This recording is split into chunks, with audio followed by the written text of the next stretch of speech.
ഞാൻ നിനക്ക് ആവശ്യമുള്ളതെല്ലാം നിനക്ക് ആവശ്യമുള്ള സമയത്ത് നിന്റെ മെച്യൂരിറ്റി അനുസരിച്ച് ഞാൻ തന്നുകൊണ്ടേയിരിക്കും.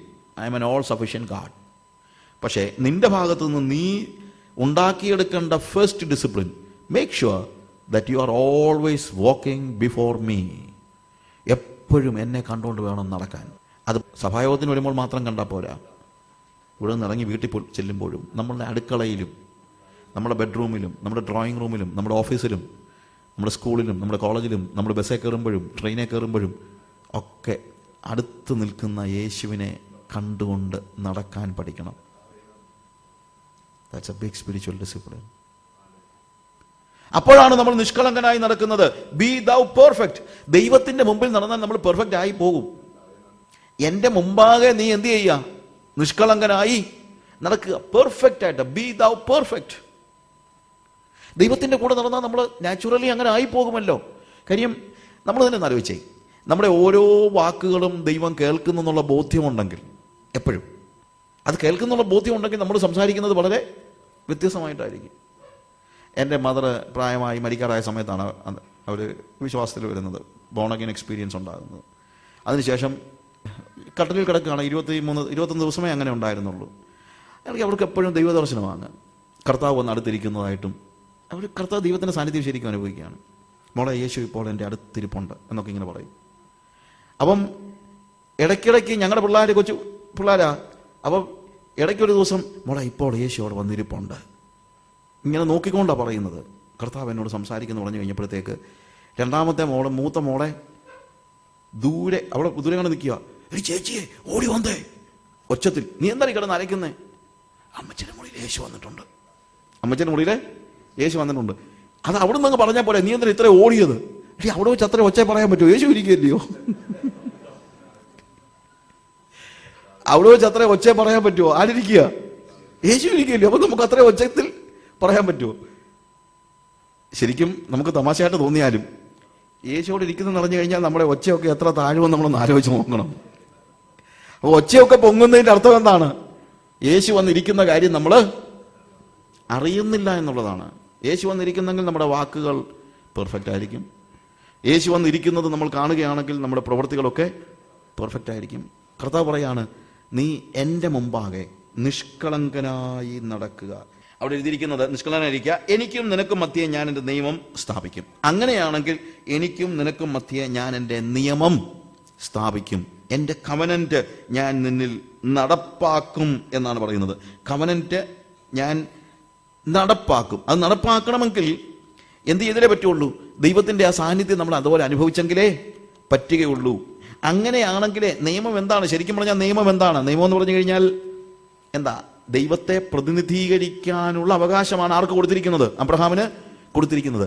അവന്റെ മുമ്പാകെ നിഷ്കളങ്കനായി പെർഫെക്റ്റ് ആയിട്ട് നടക്കുന്നവന് മാത്രമേ ദൈവത്തെ പ്രതിനിധീകരിക്കാനായിട്ട് കഴിയത്തുള്ളൂ, അല്ലെങ്കിൽ കഴിയത്തില്ല. അതാണ് അവിടുത്തെ ഏറ്റവും വലിയ പ്രശ്നം എന്ന് പറയുന്നത്.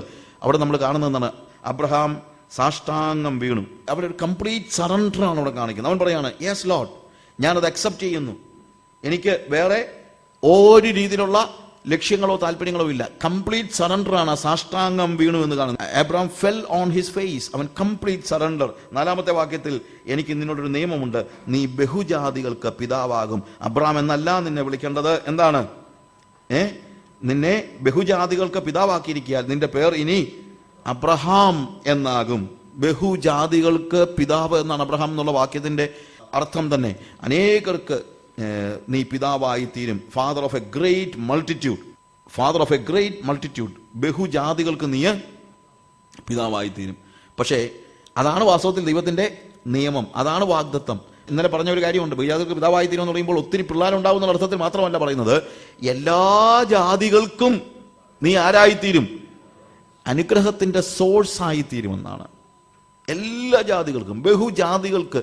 അവർ നിന്നിൽ നിന്നാണ് ഇത് പരന്നൊഴുകുന്നത്. നീ ഒരു സെന്റർ ഓഫ് ബ്ലെസ്സിങ് ആയിട്ട് തീരും. നിന്നിൽ അനേക ജാതികൾ ഉത്ഭവിക്കും. അവരൊക്കെയും ദൈവത്തെ അറിയുന്നവരായി, ദൈവത്തിന്റെ അനുഗ്രഹത്തെ പ്രാപിക്കുന്നവരായി തീരും. അതാണ് അവിടുത്തെ പ്രധാനപ്പെട്ട അർത്ഥം. സാറായിക്കും അവൻ അതേപോലെ തന്നെ എന്താണ്? സാറായി എന്നായിരുന്നു അവളുടെ പേര്, മൈ പ്രിൻസസ്. സാറാ എന്ന് പറയുമ്പോഴത്തേക്ക് ആ മൈ എന്നുള്ളത് അങ്ങ് എടുത്ത് കളഞ്ഞു. Now she is only princess. ആരുടെ? അബ്രഹാമിന്റെ മാത്രമല്ല, അനേകരുടെ പ്രിൻസസ്, അനേകരുടെ രാജ്ഞിയായി തീരുകയാണ്. മൈ എന്നുള്ള ആ ഒരു സ്വാർത്ഥതയുടെയും സ്വകാര്യതയുടെയും കാര്യം കളഞ്ഞിട്ട് എന്തായി തീരുകയാണ്? അനേക ജനങ്ങൾക്ക് ഒരു മാതാവായി തീരുകയാണ് അവൾ. അനേക ജനങ്ങൾക്ക് ഒരു സോഴ്സായി തീരുകയാണ് അവൾ. അതിൻ്റെ അടയാളമായിട്ടാണ് നമ്മൾ താഴോട്ട് വായിക്കുമ്പോൾ സർക്കംസിഷൻ നടക്കുന്നത്. സർക്കംസിഷൻ അതിനെക്കുറിച്ച് ഡിസ്ക്രൈബ് ചെയ്യാൻ എനിക്ക് സമയമില്ല. സമർപ്പണം എന്ന പേരിൽ റോമൻസ് ചാപ്റ്റർ 12 വേഴ്സ് 1 and 2 അതിനകത്ത് ഞാൻ ആ കാര്യത്തെക്കുറിച്ച് കുറച്ച് ഡിസ്ക്രൈബ് ചെയ്തിട്ടുണ്ട്. അതുകൊണ്ട് ഞാൻ ആ കാര്യത്തെക്കുറിച്ച് കൂടുതൽ ഉപയോഗിക്കുന്നില്ല. സർക്കംസിഷൻ എന്ന് പറഞ്ഞു കഴിഞ്ഞാൽ ഒരു സെപ്പറേഷൻ്റെ ഒരു അടയാളമായിട്ടാണ് നമ്മളവിടെ കാണുന്നത്. നമ്മളുടെ ശരീരത്തിൻ്റെ അവിടുത്തെ ഒരു പ്രത്യേകത എന്ന് പറയുന്നത് ശരീരത്തിൻ്റെ ഒരു അംശം നമ്മൾ എന്താണ് ചെത്തി എറിഞ്ഞു കളയുന്നതായ ഒരു സ്റ്റേജാണ്. ചെത്തി എറിഞ്ഞു കളയുന്ന ഒരു സ്റ്റേജ് എന്ന് വെച്ച് കഴിഞ്ഞാൽ ലോകവുമായിട്ടുള്ള നമ്മുടെ ബന്ധത്തെ വിച്ഛേദിക്കുന്ന ഒരു സെപ്പറേറ്റ് ഗ്രൂപ്പായിത്തീരുന്ന ഒരു ആരാധക സമൂഹമായി തീരുന്ന, അതായത് ഇനിയിപ്പോൾ സോഴ്സ് നമ്മളെ കുഞ്ഞുങ്ങളുടെ പൊക്കിൾ കൊടിയൊക്കെ നമ്മൾ കട്ട് ചെയ്യുന്നത് പോലെയുള്ള ഒരു സിമ്പലാണ്. ഒരു കുഞ്ഞ് ഒരു അമ്മയുടെ വയറ്റിൽ കിടക്കുന്ന സമയം അത്രയും അമ്മയുടെ രക്തത്തിൽ നിന്നാണ് ആ കുഞ്ഞിന് ആവശ്യമുള്ള എല്ലാ കാര്യങ്ങളും അത് സ്വീകരിച്ചുകൊണ്ടിരുന്നത്. പക്ഷേ ഒരു പുതിയ ലോകത്തിലേക്ക് പ്രവേശിക്കുമ്പോൾ ഇനിയിപ്പോൾ അതിൻ്റെ സോഴ്സ് എവിടെ നിന്നല്ല, അമ്മയുടെ ഉദരത്തിൽ നിന്നല്ല, അത് ജനിച്ചു വീണ പുതിയ ലോകത്തിൽ നിന്നാണ്. എന്നതുപോലെ ദൈവത്തിൻ്റെ ലോകത്തിലേക്ക് അബ്രഹാം കടന്നു എന്നുള്ളത് അതാണല്ലോ നമ്മൾ കഴിഞ്ഞ ദിവസം ഇന്നലെ പഠിച്ചു തരാം. അവൻ്റെ പിതാക്കന്മാരുടെയും ചാർച്ചക്കാരുടെയും ദേശത്തിൻ്റെയും പഴയ ലോകത്ത് നിന്ന് ഇപ്പോൾ ഒരു പുതിയ ലോകത്തിലേക്ക് പ്രവേശിച്ചിരിക്കുകയാണ്. ആ പുതിയ ലോകത്തിലേക്ക് അവനായിത്തീരുന്ന അല്ലെങ്കിൽ പഴയ ലോകത്തോടുള്ള അവൻ്റെ ബന്ധത്തെ വിച്ഛേദിക്കുന്നതിൻ്റെ സിമ്പലാണ് ശരിക്കും പരിച്ഛേദന എന്ന് പറയുന്നത്. 18-ാം അധ്യായത്തിലേക്ക് നമ്മൾ കടന്നു വരുമ്പോൾ അവിടെ കാണുന്നത്, അനന്തരം യഹോവ അവന് മമ്രയുടെ തോപ്പിൽ പ്രത്യക്ഷനായി. ദൈവത്തിൻ്റെ മറ്റൊരു തിയോഫാനി ആണ് അവൻ ശരിക്കും കാണുന്നത്. മമ്രയുടെ തോപ്പിൽ ഒരു ഗാർഡനാണ്, അല്ലെങ്കിൽ എന്താണ്, ഒരു തോട്ടമാണ്, അല്ലാതെ വേറെ ഒന്നുമില്ല. എവിടെയാണ് പ്രത്യക്ഷനാകുന്നത്? അബ്രഹാമിൻ്റെയും ലോത്തിൻ്റെയും വ്യത്യസ്തത ഈ വരുന്ന 2 അധ്യായങ്ങളിൽ നിന്ന് നമുക്ക് മനസ്സിലാക്കാനായിട്ട് പറ്റും. ഈ 18-ാം അധ്യായത്തിലും 19-ാം അധ്യായവും വായിക്കുമ്പോഴത്തേക്ക് അബ്രഹാമിൻ്റെ ജീവിതവും ലോത്തിൻ്റെ ജീവിതവും തമ്മിലുള്ള വ്യത്യസ്തത. ദൂതന്മാർ വന്നപ്പോഴത്തേക്ക് അബ്രഹാം അവിടെ എവിടെയാണ് സ്വീകരിക്കുന്നത്? ഒരു വെളിം പ്രദേശത്താണ്. ഇറ്റ്സ് എ കോമൺ പ്ലേസ്, അല്ലെങ്കിൽ ഒരു തോട്ടം. അല്ലാതെ അവൻ വീട്ടിൽ, അവന് വലിയ വീടൊന്നുമില്ല, ഇപ്പോഴും എന്തില്ല, വീടൊന്നുമില്ല. അവൻ ഇപ്പോഴും കൂടാരമാണ്. സാറ എവിടെയാണ്? കൂടാരത്തിൻ്റെ വാതിൽക്കലാണ്, കൂടാരത്തിലാണ്. ഇപ്പോഴും ടെൻറ്റാ. കാര്യം അവൻ്റെ ലൈഫ് സ്റ്റൈൽ അങ്ങനെയാണ്. എന്നാൽ ലോത്ത് അങ്ങനല്ല. നമ്മൾ 19-ാം അധ്യായത്തിൻ്റെ 1 മുതൽ വായിക്കുമ്പോൾ ദൂതന്മാർ എവിടെയും പോകുന്നുണ്ട്, സോതോമിലും പോകുന്നുണ്ട്. സോതോമിൽ ഇവനെ വീട്ടിനകത്ത് ആണ്. ലോത്തിനവിടെ വലിയ വീടും കെട്ടിടവും പദവികളും കാര്യങ്ങളും എല്ലാമായി. പട്ടണവാതിൽക്കൽ പോയി ഇരുന്നെന്ന് പറഞ്ഞു കഴിഞ്ഞാൽ പട്ടണവാതിൽക്കൽ അവനിപ്പോൾ ഒരു മുനിസിപ്പൽ കൗൺസിലറൊക്കെ ആയിട്ട് ഇരിക്കുകയാണ്. അതുകൊണ്ടാണ് പണ്ട് തൊട്ട് ഈ പട്ടണവാതിൽ എന്ന് പറയുന്നത്. ഇപ്പം രൂത്തിൻ്റെ കാലത്തൊക്കെ ആണെങ്കിലും ബോവസ് പട്ടണവാതിൽക്കൽ ചെന്ന് മൂപ്പന്മാരോടെന്ന് പറയുമ്പോഴത്തേക്ക് അവിടുത്തെ റൂളിംഗ് പാർട്ടിയുടെ അല്ലെങ്കിൽ അവരുടെ ഒരു സമ്മേളന സ്ഥലമായിട്ടാണ് പട്ടണവാതിൽക്കൽ നിന്ന് കാണുന്നത്. ലോത്ത് പട്ടണവാതിൽക്കൽ എന്ന് പറഞ്ഞു കഴിഞ്ഞാൽ അവനിപ്പം കാശൊക്കെ ഉള്ളതുകൊണ്ട് ആരായി തീർന്നു, ഒരു മുനിസിപ്പൽ കമ്മീഷണറൊക്കെ ആയിട്ടുണ്ട്. എന്ന് തന്നെയല്ല, അവന് നല്ല വീടുണ്ട്. അതും ഭയങ്കര സ്ട്രോങ് റൂം പോലെയുള്ള വീടാണ്, അല്ലാതെ കൊച്ചു വീടൊന്നുമല്ല. സോതോമിലെ എല്ലാവരും കൂടെ തള്ളിയിട്ടും തുറക്കാത്ത രീതിയിലുള്ള ഒരു സ്ട്രോങ് റൂം. അപ്പം നമ്മൾ ഇന്ത്യക്ക് കണ്ടോ അവൻ ഇതെല്ലാം കിട്ടിയതെന്ന് പറയും. പക്ഷെ ഞാൻ ചോദിക്കുന്നത്, ഇതൊന്നും ഇല്ലാതെ ജീവിക്കാൻ കഴിയുന്നതല്ലേ ഏറ്റവും വലിയ ഭാഗ്യം? കാരണം അബ്രഹാമിന് പേടിക്കാനും ഒന്നുമില്ലല്ലോ. അവന് കൂടാരവാതിലും ഒക്കെ മതി. കാര്യം അവിടെ ആരും മോട്ടിക്കാനും പിടിക്കാനും ഒന്നും വരുന്നില്ല, അവിടെ ആരും തള്ളാനും കൊല്ലാനും ഒന്നും വരുന്നില്ല. എന്തുകൊണ്ടാണ്? മറ്റവൻ അങ്ങനെ ഒരു കൂടാരത്തിൽ താമസിക്കാൻ പറ്റത്തില്ല. അവൻ അത്രയും വലിയ വീടും കാര്യങ്ങളും ഒക്കെ ഉണ്ടെങ്കിലേ സുരക്ഷിതത്വമുള്ളൂ. പേടിച്ചാ ജീവിക്കുന്നത്. അവൻ എങ്ങനെയാ ജീവിക്കുന്നത്? പേടിച്ച്. ഈ ഗ്രാമത്തിൻ്റെയൊക്കെ സുഖം നമ്മളൊന്ന് ആലോചിക്കണം. ഒരു ദിവസം വീട് പൂട്ടിയില്ലെന്ന് പറഞ്ഞാൽ അവിടെ എന്തോ സംഭവിക്കാനോ? ഒന്നും സംഭവിക്കാനൊന്നുമില്ല. ആരും കയറാനും പിടിക്കാനും അതൊരു ഒരു സുഖമാണ്, ഒരു പ്രത്യേക സുഖമാണ്. ഏത്? ഫ്രീ ആയിട്ട് കൂളായിട്ട് തുറന്നു കിടക്കുന്ന വാതിലുകളുമൊക്കെ എന്ന് പറയുന്നത് ഒരു പ്രത്യേക സുഖമാണ്. അതുപോലെയല്ല നമ്മൾ ഗ്രാമത്തിൽ നിന്ന് പട്ടണങ്ങളിലേക്ക് മാറുന്തോറും എന്താ സംഭവിക്കുന്നത്? നമ്മുടെ സുരക്ഷിതത്വം എല്ലാം നഷ്ടപ്പെടുകയാണ്. എപ്പോഴും കൂടാരത്തിൽ കഴിയാൻ പറ്റുന്നതാണ് ഏറ്റവും സുഖം. അവിടെ ഭീതിയില്ല, പേടിയില്ല, ഒരു പ്രശ്നങ്ങളുമില്ല, ഇല്ലേ? അപ്പോൾ കൂടാരവും കെട്ടിടവും തമ്മിലുള്ള വ്യത്യാസമാണ് നമ്മൾ കാണുന്നത്. അബ്രഹാം തോട്ടത്തിലാണ്, ലോത്ത് വീട്ടിലാണ് ദൂതന്മാരെ സ്വീകരിക്കുന്നത്. പക്ഷെ ഹോസ്പിറ്റാലിറ്റിയുടെ കാര്യത്തിൽ ഇവർ രണ്ടുപേരും ഒരുപോലെ തന്നെ മുമ്പന്മാരാണ്, അബ്രഹാമും രണ്ടുപേരും. അബ്രഹാമിന്റെ ഹോസ്പിറ്റാലിറ്റി നമ്മൾ 18-ാം അധ്യായത്തിന്റെ 1 മുതലുള്ള വാക്യങ്ങൾ വായിക്കുമ്പോൾ അവരെ കണ്ടപ്പോൾ, ദൂതന്മാരെ കണ്ടപ്പോൾ തന്നെ 3-ാമത്തെ വാക്യത്തിൽ അവൻ ഓടിച്ചെന്ന് കുനിഞ്ഞു, യജമാനനെ എന്നോട് കൃപയുണ്ടെങ്കിൽ അടിയനെ കടന്നു പോകരുതേ, അസാരം വെള്ളം കൊണ്ടുവന്ന് ഞാൻ നിങ്ങളുടെ കാലുകളെ കഴുകട്ടെ, വൃക്ഷത്തിന്റെ കീഴിൽ ഇരിപ്പീൻ. എവിടെ ഇരിക്കാൻ പറഞ്ഞേ? വൃക്ഷത്തിന്റെ കീഴിൽ ഇരിപ്പീൻ. എന്തൊരു സുഖമല്ലേ, ഗാർഡൻ പാർട്ടിയാണ്. വൃക്ഷത്തിന്റെ കീഴിൽ. ഇപ്പോഴാണെങ്കിലും വന്ന് ഞാൻ പലപ്പോഴും ആലോചിച്ചിട്ടുണ്ട്, ഈ ഒരു പരിധി കഴിയുമ്പോഴത്തേക്ക് നമുക്കെന്താ പഴയതിലേക്ക് മടങ്ങിപ്പോകാനുള്ള വലിയൊരു ടെൻഡൻസി ഉണ്ട് ഇല്ലേ? പഴയതിലേക്ക് മടങ്ങിപ്പോകാനുള്ള വലിയൊരു ടെൻഡൻസി ഉണ്ട്. ഇപ്പോൾ ഈ സെലിബ്രിറ്റീസൊക്കെ അമ്മാർ, ഇപ്പം നമുക്കൊക്കെ ഒരു 5 സ്റ്റാർ ഹോട്ടലിലെ ഫുഡ് എന്ന് പറഞ്ഞു കഴിഞ്ഞാൽ വലിയ സന്തോഷമായിരിക്കും. പക്ഷെ അവന്മാർ എന്നും അവിടുന്ന് കഴിക്കുന്നത് കൊണ്ട് അവന്മാരുടെ ലക്ഷറി എന്നാണെന്നറിയാമോ? അവന്മാരുടെ ലക്ഷറി ഏതെങ്കിലും കടൽ തീരത്ത് എവിടെയെങ്കിലും പോയി ഒരു ചൂണ്ടയിട്ട് മീനെ പിടിച്ച് ചുട്ടു തിന്നുക. ഓ, എന്തൊരു ലക്ഷറി ആണെന്നറിയാമോ? ഇല്ലേ? അതും ചിലപ്പം ഒരു 5 സ്റ്റാർ അല്ല 7 സ്റ്റാർ ഹോട്ടലുകാരൻ അറേഞ്ച് ചെയ്ത് കൊടുക്കുന്നതായിരിക്കും, ചൂണ്ടയും മീനും. എന്നിട്ട് അവൻ തന്നെ ചുട്ടു തിന്നാനുള്ള സൗകര്യവും. ബില്ല് വരുമ്പോഴത്തേക്ക് 35,000 രൂപ ഒരു ദിവസത്തേക്ക്. ഞാൻ ചോദിച്ചോട്ടെ, ഈ മുക്കുവന്മാരെല്ലാം അതല്ലേ എല്ലാ ദിവസവും ചെയ്യുന്നത്? മീൻപിടുത്തക്കാര് അതല്ലേ എല്ലാ ദിവസവും ചെയ്യുന്നത്? അപ്പൊ സെലിബ്രിറ്റിയുടെ ലക്ഷറിയിലാണ് ഫിഷർമാൻ എല്ലാ ദിവസവും കഴിയുന്നത്. അതായത് നമ്മൾ ഉയർന്നുയർന്ന് പോയിട്ട് പിന്നെ ലക്ഷറി കിട്ടണമെങ്കിൽ നമ്മൾ എവിടെ പോകണം? അങ്ങ് താഴോട്ട് പോകണം ഇല്ലേ? എന്തിനാ ഇത്രയും കിടന്ന് കഷ്ടപ്പെടുന്നത്? ഇതിന്റെ വല്ല ആവശ്യമുണ്ടോ? ഒരു സെലിബ്രിറ്റി ഇതുപോലെ ഒരു ദിവസം ഒരു 7 സ്റ്റാർ ഹോട്ടൽ എപ്പോഴും സിയോട് ചേർന്നായിരിക്കണമെന്നൊക്കെയാണ് അതിന്റെ സ്പെസിഫിക്കേഷൻ. അപ്പോൾ 7 സ്റ്റാർ ഹോട്ടലിന്റെ സൈഡിൽ നോക്കിയപ്പോഴത്തേക്ക് അയാളിങ്ങനെ സീ ഷോറിലൂടെ ഇങ്ങനെ നടന്നു പോയപ്പോഴത്തേക്ക് രാവിലെ 10 മണി ആയപ്പോൾ ഒരു ഫിഷർമാൻ അവിടെ ചുമ്മാ വള്ളത്തിൽ ഇങ്ങനെ താളം കൊട്ടിക്കൊണ്ടിരിക്കുകയാണ്. അങ്ങനെ ചോദിച്ചു, നീ എന്താ ഇന്ന് മീൻ പിടിക്കാൻ പോയില്ലേ? പോയി, ഞാൻ രാത്രി പോയായിരുന്നു, മീൻ കിട്ടി. അത് കഴിഞ്ഞിട്ട് ഞാൻ മീൻ കൊണ്ടുപോയി വിറ്റു. കഴിഞ്ഞോ പരിപാടിയെല്ലാം? ഇനി എന്തോ നല്ല മീൻ, ഇന്നലെ രാത്രി നല്ല മീൻ കിട്ടി, അതുകൊണ്ട് ഞാൻ രാവിലെ കൊണ്ടുപോയി വിട്ടിട്ട് ഞാനിവിടെ വന്നിരിക്കുകയാണ്, ചുമ്മാ ഇങ്ങനെ ഇരിക്കുകയാണ്. എടാ, നിനക്ക് ഒരു പ്രാവശ്യം കൂടെ വേണേൽ കടലിൽ പോകരുതോ? പോകാം, വേണമെങ്കിൽ പോകാം. പിന്നെ നീ എന്നാ പോകാത്തെ? പോയിട്ട് എന്തെടുക്കാന്? എന്നോട് ഞാൻ പോയി കഴിഞ്ഞാൽ പിന്നെ നിനക്ക് മീൻ കിട്ടത്തില്ലേ? കിട്ടും. അങ്ങനെ മീൻ കിട്ടിട്ട് എന്തെടുക്കാന്? അതുകൊണ്ട് വിൽക്കുകയാണെങ്കിൽ നിനക്ക് കൂടുതൽ പൈസ ഉണ്ടാകത്തില്ലേ? ഉണ്ടാകും. പക്ഷെ അത് കിട്ടിയിട്ട് എന്തെടുക്കാനാ സാറേ? അല്ല, അങ്ങനെ മീൻ പിന്നെ നിനക്ക് പൈസ കിട്ടുകയാണെങ്കിൽ ഇങ്ങനെ പല പ്രാവശ്യം വാങ്ങിച്ച് മീൻ നിനക്ക് എക്സ്ട്രാ പിടിക്കാൻ പറ്റുകയാണെങ്കിൽ നിനക്ക് നിന്റെ ബോട്ടിന്, നിന്റെ വള്ളത്തിന് ഒരു മോട്ടോർ വെക്കാൻ പറ്റത്തില്ലേ? ശരിയാ, വെക്കാം. അങ്ങനെ ആകുമ്പോൾ നിനക്ക് കുറച്ചുകൂടെ ആഴത്തിൽ പോയി മീൻ പിടിക്കാൻ പറ്റത്തില്ലേ? പറ്റും. അപ്പോൾ നിനക്ക് കൂടുതൽ മീൻ പിടിക്കാൻ പറ്റത്തില്ലേ? പറ്റും. പക്ഷെ കൂടുതൽ മീൻ പിടിച്ചിട്ട് എന്തെടുക്കാനാ സാറേ? അല്ല, അതുകൊണ്ട് വിൽക്കുകയാണെങ്കിൽ കൂടുതൽ വള്ളം കിട്ടത്തില്ല? കിട്ടും. അപ്പം നിനക്ക് 2-3 വള്ളം കൂടെ വാങ്ങിച്ച് വാടകയ്ക്ക് കൊടുക്കരുതോ? കൊടുക്കാം. അങ്ങനെ ആകുമ്പോൾ നിനക്ക് പിന്നെയും കുറെ കൂടെ പൈസ കിട്ടത്തില്ലേ? കിട്ടും.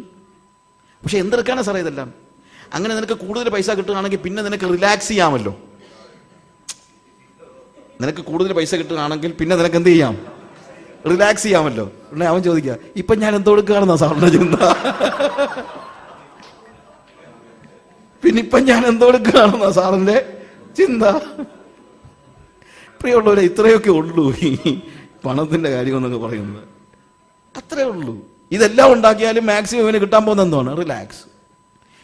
ഇതൊന്നും ഇല്ലെങ്കിലും എന്തുണ്ട്? Relax, cool.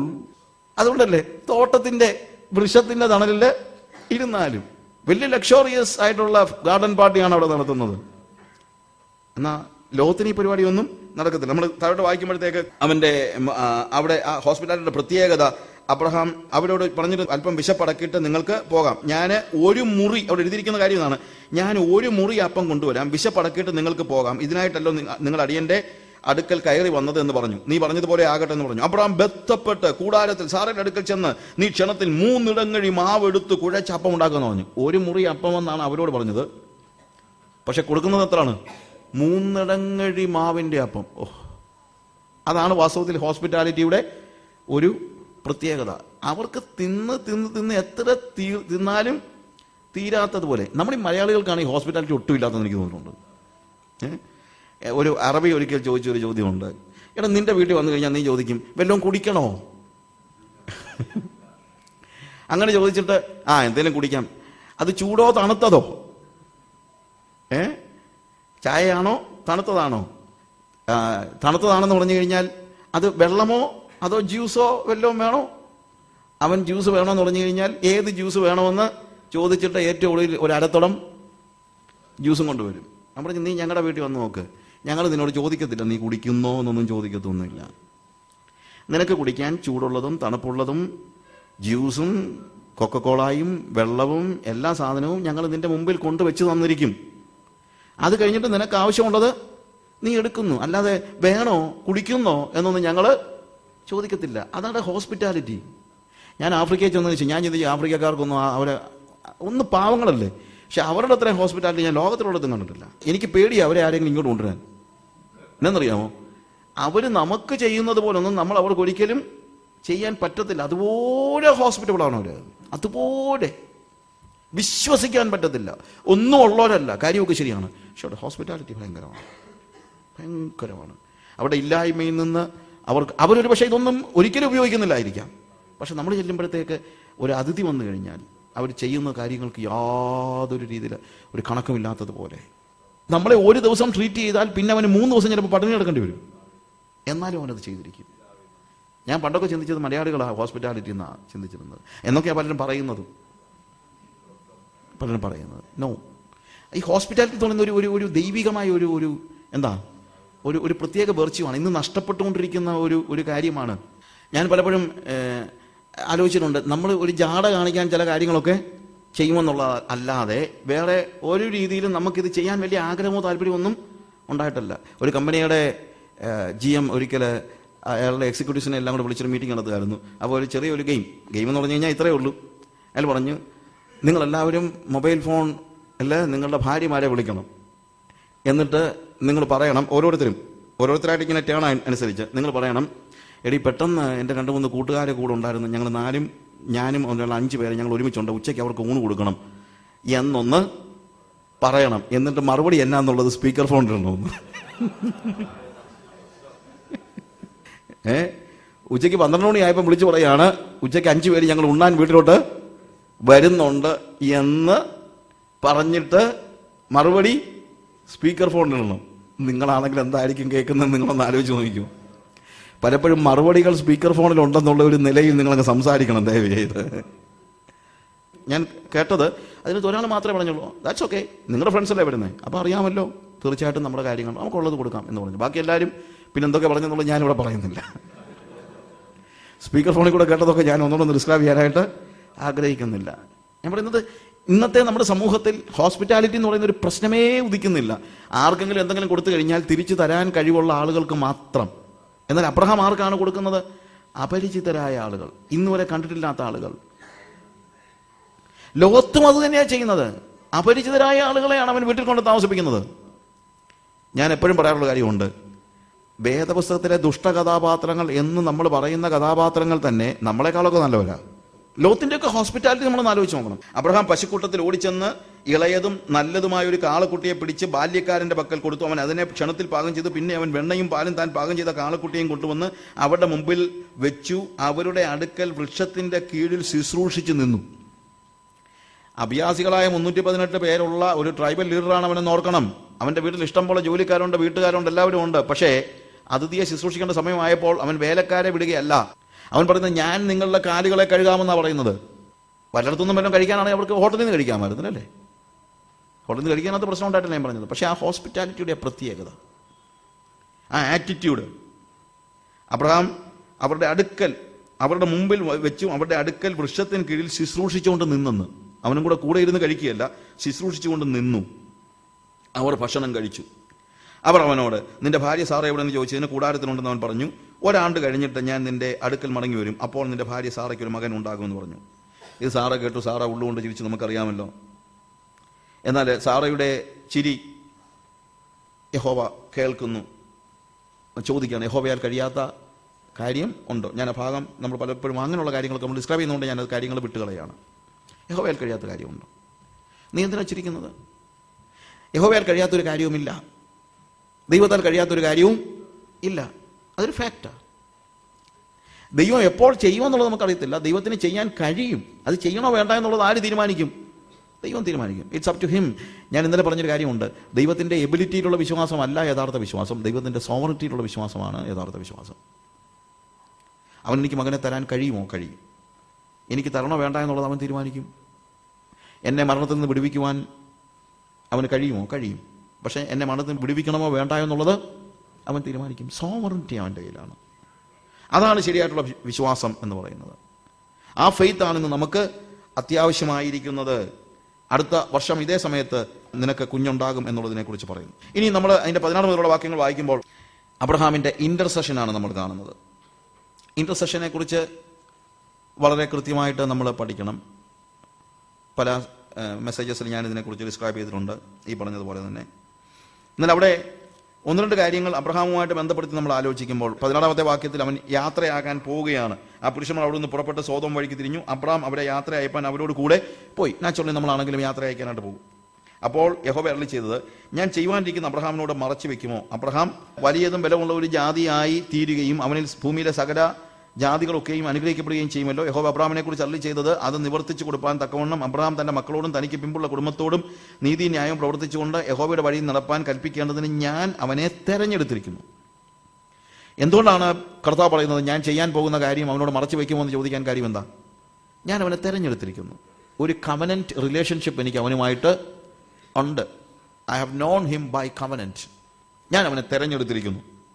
അങ്ങനെ തെരഞ്ഞെടുത്തിരിക്കുന്നത് കൊണ്ട്, ഞാൻ അവനുമായിട്ട് നിയമം ചെയ്തിരിക്കുന്നത് കൊണ്ട്, ഇനി ഇപ്പോൾ അവൻ എൻ്റെ പാർട്ട്ണറാണ്.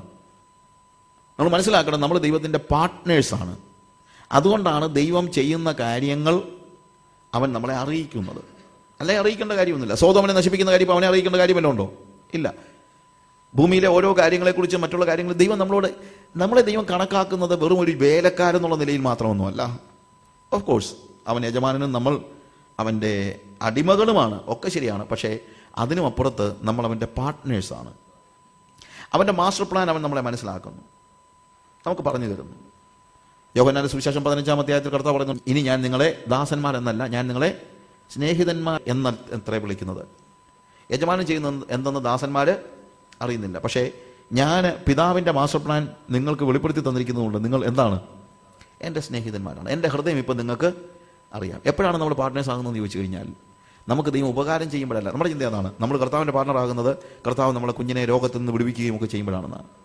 അതൊക്കെ നമ്മൾ പാർട്ണറായില്ലെങ്കിലും ദൈവം ചെയ്യും. കാര്യം പാർട്ട്നേഴ്സിൻ്റെ കുഞ്ഞുങ്ങളെ മാത്രമൊന്നുമല്ല ദൈവം രോഗത്തിൽ നിന്ന് വിടുവിക്കുന്നത്. എപ്പോഴാണ് അവൻ്റെ പാർട്ണറാകുന്നത് ചോദിച്ചു കഴിഞ്ഞാൽ, എപ്പോൾ അവൻ്റെ മനസ്സ് നമുക്ക് മനസ്സിലാകുമോ അപ്പോഴാണ് നമ്മൾ അവൻ്റെ പാർട്ണറാകുന്നത്. ഞാൻ പറഞ്ഞ നിങ്ങൾ മനസ്സിലാകുന്നല്ലോ. അവൻ്റെ മനസ്സ് എനിക്ക് അവൻ വെളിപ്പെടുത്തി തരുമ്പോഴാണ് ഞാൻ അവൻ്റെ പാർട്ട്ണറാകുന്നത്. അബ്രഹാമിനോട് കർത്താവ് പറയുന്നതാണ്, ഇനിയിപ്പോൾ എനിക്ക് എൻ്റെ മനസ്സിലുള്ളത് നിന്നോട് പറയാതിരിക്കാൻ കഴിയില്ല, because you are my partner. നമുക്ക് അങ്ങനെ ഒരു പാർട്ണർഷിപ്പ് ദൈവമായിട്ടുണ്ടോ? കർത്താവ് നമ്മളോട് സംസാരിക്കുന്നുണ്ടോ? കർത്താവിൻ്റെ ഹൃദയത്തിലുള്ളത് എന്താണെന്ന് നമുക്ക് തിരിച്ചറിയാൻ കഴിയുന്നുണ്ടോ? വാസ്തവത്തിൽ ദൈവത്തിൻ്റെ മനസ്സിലുള്ളത് തിരിച്ചറിയാൻ കഴിയുമ്പോഴാണ് നമ്മൾ യഥാർത്ഥത്തിൽ അവൻ്റെ പങ്കാളിയായി തീരുന്നത് എന്ന് നമ്മൾ മനസ്സിലാക്കണം. അതിനുശേഷം അവൻ സോദോമിനെ കുറിച്ച് 20-ാമത്തെ വാക്യം മുതൽ പറയുകയാണ്. 20-ാമത്തെ വാക്യത്തിൽ അവൻ പറയുന്നത്, പിന്നെ യഹോവ സോദോമിനെയും ഗോമോറയും നിലവിളി വലിയതും അവരുടെ പാപം അതികഠിനവുമാകുന്നു. ഞാൻ ചെന്ന് എൻ്റെ അടുക്കൽ വന്നെത്തിയ നിലവിളി പോലെ അവർ കേവലം പ്രവർത്തിച്ചിട്ടുണ്ടോ ഇല്ലയോ എന്ന് നോക്കി അറിയും എന്ന് അരുളി ചെയ്തു. ആ പുരുഷന്മാർ അവിടെ നിന്ന് തിരിഞ്ഞ് സോദോമിലേക്ക് പോയി. അബ്രാമോ യഹോവയുടെ സന്നിധിയിൽ തന്നെ നിന്നു. സോദോമിൻ്റെ പാപം ദൈവത്തിൻ്റെ സന്നിധിയിൽ ചെല്ലുന്നു. ഞാൻ ആലോചിക്കുകയായിരുന്നു, ഒരു യുദ്ധം ഒന്ന് കഴിഞ്ഞതേ ഉള്ളൂ. നമ്മൾ 14-ാമത്തെ അധ്യായത്തിൽ നമ്മൾ കാണുന്നതാണ്, എന്ത്? സോദോം രാജാവിനെ പിടിച്ചുകൊണ്ട് പോയി. ആ യുദ്ധമൊക്കെ കഴിഞ്ഞു. പക്ഷേ ഇവരുടെ ജീവിതത്തിൽ സംഭവിച്ച യുദ്ധമൊന്നും ഇവരെ മാറ്റുന്നില്ല. പല സമയത്തും നമ്മുടെ ജീവിതത്തിൽ സംഭവിക്കുന്ന പല ദുരന്തങ്ങളും ദൈവം നമ്മളെ പാഠം പഠിപ്പിക്കാൻ വേണ്ടി ഉദ്ദേശിക്കുന്നതാണ്. മാറി വരുവാനും ദൈവത്തിലേക്ക് മനം തിരിഞ്ഞു വരാനുമായിട്ട് ദൈവം നമുക്ക് നൽകുന്ന സന്ദേശമാണ് ദുരന്തങ്ങൾ എന്ന് പറയുന്നത്. ടൈംസ് സ്ക്വയർ ചർച്ചിൻ്റെ വെബ്സൈറ്റിൽ നിങ്ങൾ നോക്കിക്കഴിഞ്ഞാൽ, ട്വിൻ ടവർ തകർന്നതിന് ശേഷം, ട്വിൻ ടവറിൻ്റെ പ്രശ്നം സെപ്റ്റംബർ 11 നിങ്ങൾക്കറിയാമല്ലോ. ആ 9/11 അവസ്ഥയ്ക്ക് ശേഷം, ട്വിൻ ടവർ തകർന്നതിന് ശേഷം, വേൾഡ് ട്രേഡ് സെൻറ്റർ തകർന്നതിന് ശേഷം ചില നാളുകൾക്ക് കഴിഞ്ഞപ്പോൾ ഡേവിഡ് വിൽക്കേഴ്സൺ പ്രസംഗിച്ച ഒരു പ്രസംഗം അതിനകത്ത് കിടപ്പുണ്ട്. അത് നിങ്ങളൊന്ന് കേൾക്കണം. അദ്ദേഹം പറഞ്ഞത്, ദൈവം അമേരിക്കയോട് സംസാരിച്ച കൃത്യമായ ലാംഗ്വേജ് ആയിരുന്നു അന്നുണ്ടായ ഒരു ആക്രമണം എന്ന് പറയുന്നത്. ഇൻ ഗോഡ് വി ട്രസ്റ്റ് എന്ന് അവരുടെ ഡോളറിൽ അവർ എഴുതി വെച്ചെങ്കിലും അവരുടെ ഇന്നത്തെ ആശ്രയം, ഇന്നിപ്പോൾ അമേരിക്കയ്ക്ക് ഒത്തിരി തകർച്ച പറ്റിയിട്ടുണ്ട്, പക്ഷേ അന്നത്തെ അത് അടുത്ത ലാംഗ്വേജാണ്, അല്ലാതെ വേറെ ഒന്നുമല്ല. സെപ്റ്റംബർ 11 ലാംഗ്വേജ് പഠിച്ചായിരുന്നെങ്കിൽ ചിലപ്പോൾ ഈ ലാംഗ്വേജ് വേണ്ടി വരത്തില്ലായിരിക്കും. ഇൻ ഗോഡ് വി ട്രസ്റ്റ് എന്ന് അവരവരുടെ ഡോളർ എഴുതി വെച്ചിട്ടുണ്ടെങ്കിലും അവരുടെ ട്രസ്റ്റ് ഡോളറിലാണ്, അല്ലാതെ you understand what I say. പക്ഷേ ഇന്നിപ്പോൾ ഡോളറിനും പ്രശ്നമുണ്ട്, അതല്ല ഞാൻ പറഞ്ഞത്. ഒരു ടോക്ക് ഷോ, ഒരു പക്ഷേ യൂട്യൂബിൽ എൻ്റെ ഒരു ടോക്ക് ഷോ കിടപ്പുണ്ടെന്ന് അറിയുന്നത്, ദുരന്തങ്ങൾ ഉണ്ടാകുന്നത് എന്തുകൊണ്ടെന്ന് ചോദിച്ച് അതിനകത്ത് ഞാൻ ഈ കാര്യത്തെക്കുറിച്ച് മെൻഷൻ ചെയ്തിട്ടുണ്ട്. അപ്പം ഞാൻ നിങ്ങൾ പറയുന്ന കാര്യം എന്താണ്? ദൈവത്തിൻ്റെ ലാംഗ്വേജ് നമുക്ക് മനസ്സിലാകത്തക്ക രീതിയിൽ ദുരന്തങ്ങൾ എന്ന് പറയുന്നത് ശരിക്കും പറഞ്ഞാൽ ദൈവത്തിൻ്റെ ഒരു ലാംഗ്വേജാണ്. ആ ലാംഗ്വേജ് നമ്മൾ മനസ്സിലായില്ലെങ്കിൽ അതിനപ്പുറത്തെ ദുരന്തം വീണ്ടും നമുക്ക് ഉണ്ടാകേണ്ടി വരും. സോദോമിനോട് കർത്താവ് പറയാണ്, ഞാൻ നിങ്ങളെ നശിപ്പിക്കുന്നതിന് മുമ്പ് ഒരു മനന്തിരി ഉണ്ടാകാൻ ദൈവം അവർക്ക് കൊടുത്ത ഒരു ലാംഗ്വേജ് ആയിരുന്നു യുദ്ധം. പക്ഷെ ആ യുദ്ധം അവരെ ഏശിയില്ല. വീണ്ടും അവർ വഷളത്വത്തിലേക്ക് പോകുന്നതാണ് നമ്മൾ കാണുന്നത്. അങ്ങനെ ആ ദുരന്തത്തിൽ നിന്ന് പാഠം പഠിക്കാത്തതുകൊണ്ട് നമ്മളുടെ ഒക്കെ പ്രശ്നം അതാണ്. അതുകൊണ്ട് ഇത് നാശത്തിലേക്ക്, ആത്യന്തികമായ നാശത്തിലേക്ക് നഷ്ടപ്പെട്ടു പോകുന്നതാണ് നമ്മൾ കാണുന്നത്. നമ്മുടെ ജീവിതത്തിൽ ഒരു ജോലി തകരുമ്പോൾ, പോകുമ്പോൾ, ഒരു ബിസിനസ് തകരുമ്പോഴൊക്കെ കർത്താവിനോട് ചോദിക്കണം, എന്താണ് നീ ഞങ്ങളോട് സംസാരിക്കുന്ന ഭാഷ എന്താണ്? ഇല്ല, ഞാൻ വീണ്ടും പണിയും. അതാണ് ഡേവിഡ് ലൂക്കസിനകത്ത് പറഞ്ഞിരിക്കുന്നത്. അമേരിക്ക ആദ്യത്തെ 2-3 ദിവസം ഭയങ്കര പ്രാർത്ഥനയായിരുന്നു. അമേരിക്കയിലെ മുഴുവൻ പള്ളികളിലും സെപ്റ്റംബർ 11 ശേഷം 3-4 ദിവസത്തേക്ക്, 9/11 ശേഷം 3-4 ദിവസത്തേക്ക് ഭയങ്കര പ്രാർത്ഥനയും ബഹളവും കാര്യങ്ങളും എല്ലാം അനുതാപവും കരച്ചിലും ഒക്കെ ആയിരുന്നു. പക്ഷെ 5-6 ദിവസം കഴിഞ്ഞതോടുകൂടെ അന്ന് ജോർജ് ബുഷ് പറഞ്ഞു, we will fight, we will win, no one can beat us എന്ന് പറഞ്ഞു. ആ പ്രസംഗത്തെ വെച്ചുകൊണ്ടാണ് ശരിക്കും ഡേവിഡ് ലൂക്കസൻ അവിടെ പ്രസംഗിക്കുന്നത്. ഇതല്ല ദൈവം ആഗ്രഹിക്കുന്നത്. ദൈവം നമ്മളെ തന്നെ എന്താണ്, ഹംബിൾ ആക്കാനാണ്, താഴ്ത്തുവാനാണ്. നമ്മുടെ ജീവിതത്തിലെ ഓരോ ദുരന്തത്തിന് ശേഷവും നമ്മൾ എന്ത് ചെയ്യണം? ദൈവത്തിൻ്റെ സന്നിധിയിൽ താഴാനായിട്ട് പഠിക്കണം. ദൈവത്തിൽ നിന്ന് പാഠം പഠിക്കാനായിട്ട് നമ്മൾ തയ്യാറെടുക്കണം. അത് പഠിക്കാത്തത് കൊണ്ട് സോദോമിനെ നശിപ്പിക്കാനായിട്ട് ദൈവം തീരുമാനമെടുത്തു. പക്ഷേ അബ്രഹാമിന് ഇത് മനസ്സിലായി കഴിഞ്ഞപ്പോൾ 22 മുതലുള്ള വാക്യങ്ങൾ വായിക്കുമ്പോൾ അവൻ ഒരിക്കലും പറയുന്നില്ല എന്താ, അവൻ ദൈവത്തിൻ്റെ സന്നിധിയിൽ അവരെ യാത്ര അയക്കാൻ പോകുമ്പോൾ അവിടെ വേഴ്സ് 22 അങ്ങനെ ആ പുരുഷന്മാർ അവിടെ നിന്ന് തിരിഞ്ഞ് സോദോമിലേക്ക് പോയി. അബ്രഹാമോ യഹോവയുടെ സന്നിധിയിൽ തന്നെ നിന്നു. അബ്രഹാം അടുത്ത് ചെന്ന് പറഞ്ഞത് നോക്ക്, ഏബ്രഹാം സ്റ്റുഡ് യെറ്റ് ബിഫോർ യഹോവ. യഹോവയുടെ അടുത്ത് തന്നെ, വീണ്ടും ദൈവത്തിൻ്റെ സന്നിധിയിൽ തന്നെ അവൻ നിന്നു. യാത്രയയപ്പ് നമുക്കറിയാം. നമ്മളൊരാളെ യാത്ര അയക്കാൻ വേണ്ടി യാത്ര പോകുമ്പോഴത്തേക്ക് കുറച്ച് കഴിയുമ്പോഴത്തേക്കും പോകുന്ന ആൾ അകന്നകന്നകന്ന് പോകും അല്ലേ? നമ്മൾ പതിയെ ഇങ്ങനെ നിന്നിട്ട് കൈ ഇങ്ങനെ വീശി ബായി പറഞ്ഞുകൊണ്ട് ഇങ്ങനെ നിൽക്കും. പക്ഷേ അബ്രഹാം എന്ത് ചെയ്യുന്നില്ല? അകന്നകന്ന് പോകുന്നില്ല. അവൻ പുറകെ പോവുകയാണ്. ദൈവത്തിൻ്റെ പുറകെ പോവുകയാണ്. അങ്ങനെ പുറകെ പോയിട്ട് പിന്നെ അവിടെ എഴുതിയിരിക്കുന്നത് എന്താണെന്നറിയാമോ? അവൻ യഹോവയുടെ സന്നിധിയിൽ തന്നെ നിന്നു. അബ്രഹാം അടുത്ത് ചെന്ന് പറഞ്ഞു. അവൻ പിന്നെയും കുറെ കൂടെ അടുത്തോട്ട് ചെല്ലുകയാണ്. എന്തിനാണെന്നറിയാമോ? എന്തിനാ? കരഞ്ഞു പറയുക. സോദോമിന് വേണ്ടി അവൻ എന്ത് ചെയ്യുകയാണ്? ഒരു ഇന്റർസെഷൻ നടത്തുകയാണ്. ശരിക്കും ഒന്ന് ആലോചിച്ച് നോക്കണം ഈ സന്ദർഭത്തിന്റെ പ്രത്യേകത. ദൈവം അവനോട് പറഞ്ഞു, ഞാൻ നിനക്ക് ഒരു മകനെ തരുമെന്ന്. ആ ഒരു സന്ദർഭം നെക്സ്റ്റ് ഇയർ, ഇപ്പോഴാണ് ആദ്യമായിട്ട് ടൈം പറയുന്നത്. ഇതുവരെ അവന് മകനെ കൊടുക്കുമെന്ന് പറഞ്ഞു. പക്ഷേ ഇതുവരെ എന്ത് പറഞ്ഞിട്ടില്ല? സമയം പറഞ്ഞില്ല. പക്ഷെ ഇപ്പോൾ പറയാണ്, next year at this time you will have a son. ശരിക്കും ഇത്രയും വലിയ ഒരു വാർത്ത അബ്രഹാമിന്റെ ജീവിതത്തിൽ ഉണ്ടായി കാണത്തില്ല. അവന്റെ ട്രൈബ് മൊത്തമായിട്ടൊരു ആഘോഷിക്കണം. ശരിക്കും ഒരു സെലിബ്രേഷന്റെ സമയമാണിത് അല്ലേ?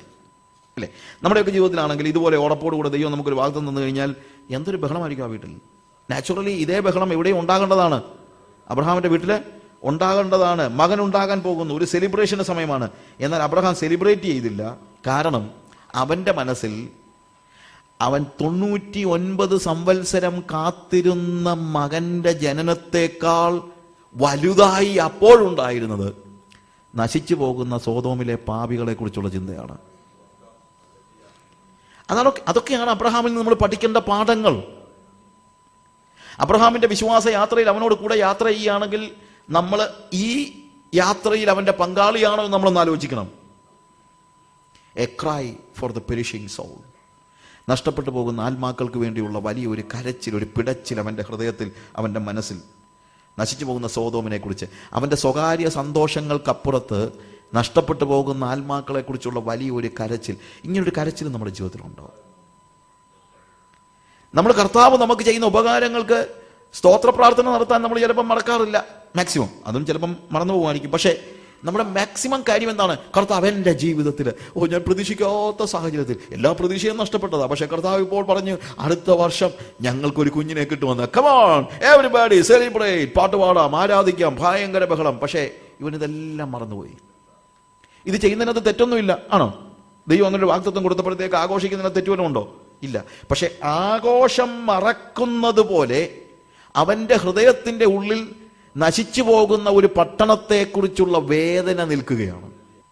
നമ്മുടെ ജീവിതത്തിൽ നമ്മുടെ സ്വകാര്യ സന്തോഷങ്ങൾക്കപ്പുറത്ത് നരകത്തിലേക്ക് ത്വരിതഗമനം ചെയ്യുന്ന നമ്മുടെ ചുറ്റുപാടുമുള്ള ജനങ്ങൾ, അവർ നഷ്ടപ്പെടുന്നതിനെക്കുറിച്ചുള്ള വേദന ഉണ്ടാകുമ്പോഴാണ് അബ്രഹാമിന്റെ ഫെയ്ത്ത് ജേർണിയിൽ നമ്മളും ജോയിൻ ചെയ്യുന്നത്.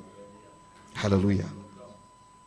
നമ്മുടെ കണ്ണുകളെ നനയിക്കുന്ന ഒരു യഥാർത്ഥ വിശ്വാസിയുടെ ജീവിതത്തിൽ അവൻ ഉറങ്ങുന്നത് തന്നെ നഷ്ടപ്പെട്ടു പോകുന്ന ആത്മാക്കളെക്കുറിച്ചുള്ള ചിന്തയോടുകൂടെ ആയിരിക്കും അവൻ ഉറങ്ങുന്നത്. എഴുന്നേൽക്കുമ്പോൾ അവൻ എഴുന്നേൽക്കുന്നതും അവൻ്റെ ചുറ്റുമുള്ള ജനങ്ങൾ ദൈവരാജ്യത്തിൻ്റെ അല്ല.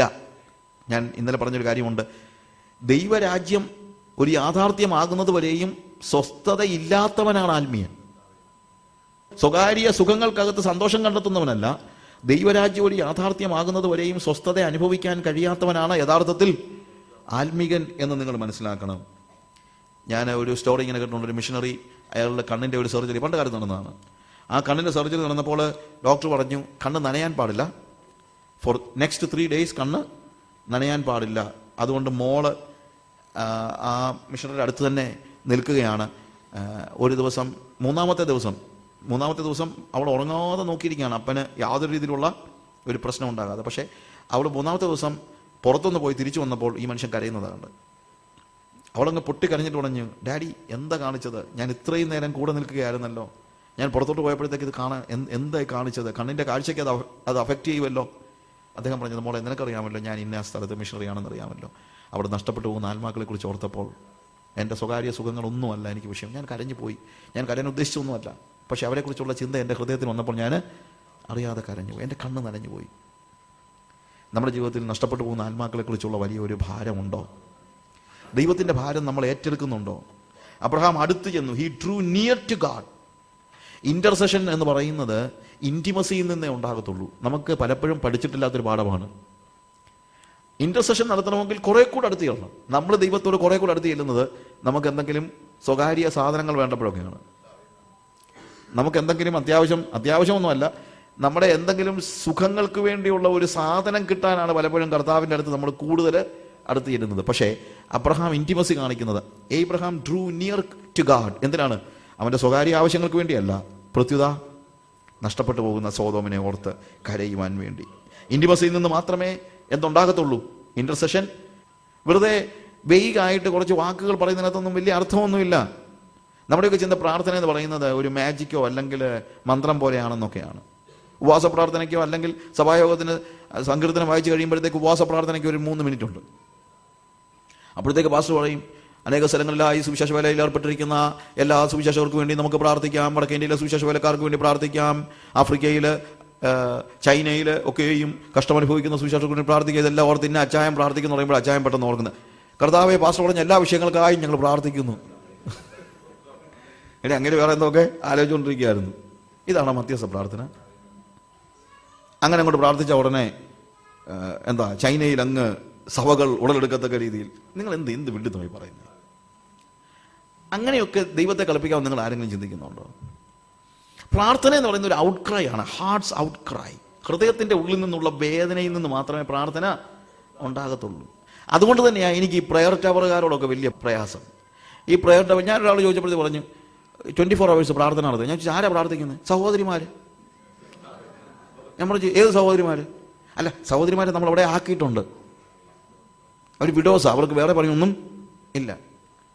അവരെന്താ അവിടെ വരാൻ കാര്യം? അല്ല, അവരിപ്പം വേറെ അവർക്കൊന്നും കാര്യങ്ങളൊന്നും ഉള്ളവരൊന്നുമല്ല. നമ്മുടെ അവിടെ അവർ പ്രാർത്ഥിക്കുകയും പിന്നെ എന്ന് വെച്ച് കഴിഞ്ഞാൽ വേറെ കാര്യങ്ങളൊന്നും പറ്റാത്തതുകൊണ്ട് അവരെന്ത് ചെയ്യുകയാണ്? അവിടെ നിന്ന് പ്രാർത്ഥിക്കുകയും. അപ്പം ഞാൻ എന്ത് ചെയ്യും? ടെലിഫോൺ ലൈൻ കൊടുത്തിട്ടുണ്ട് 24 hours പ്രാർത്ഥിക്കാൻ.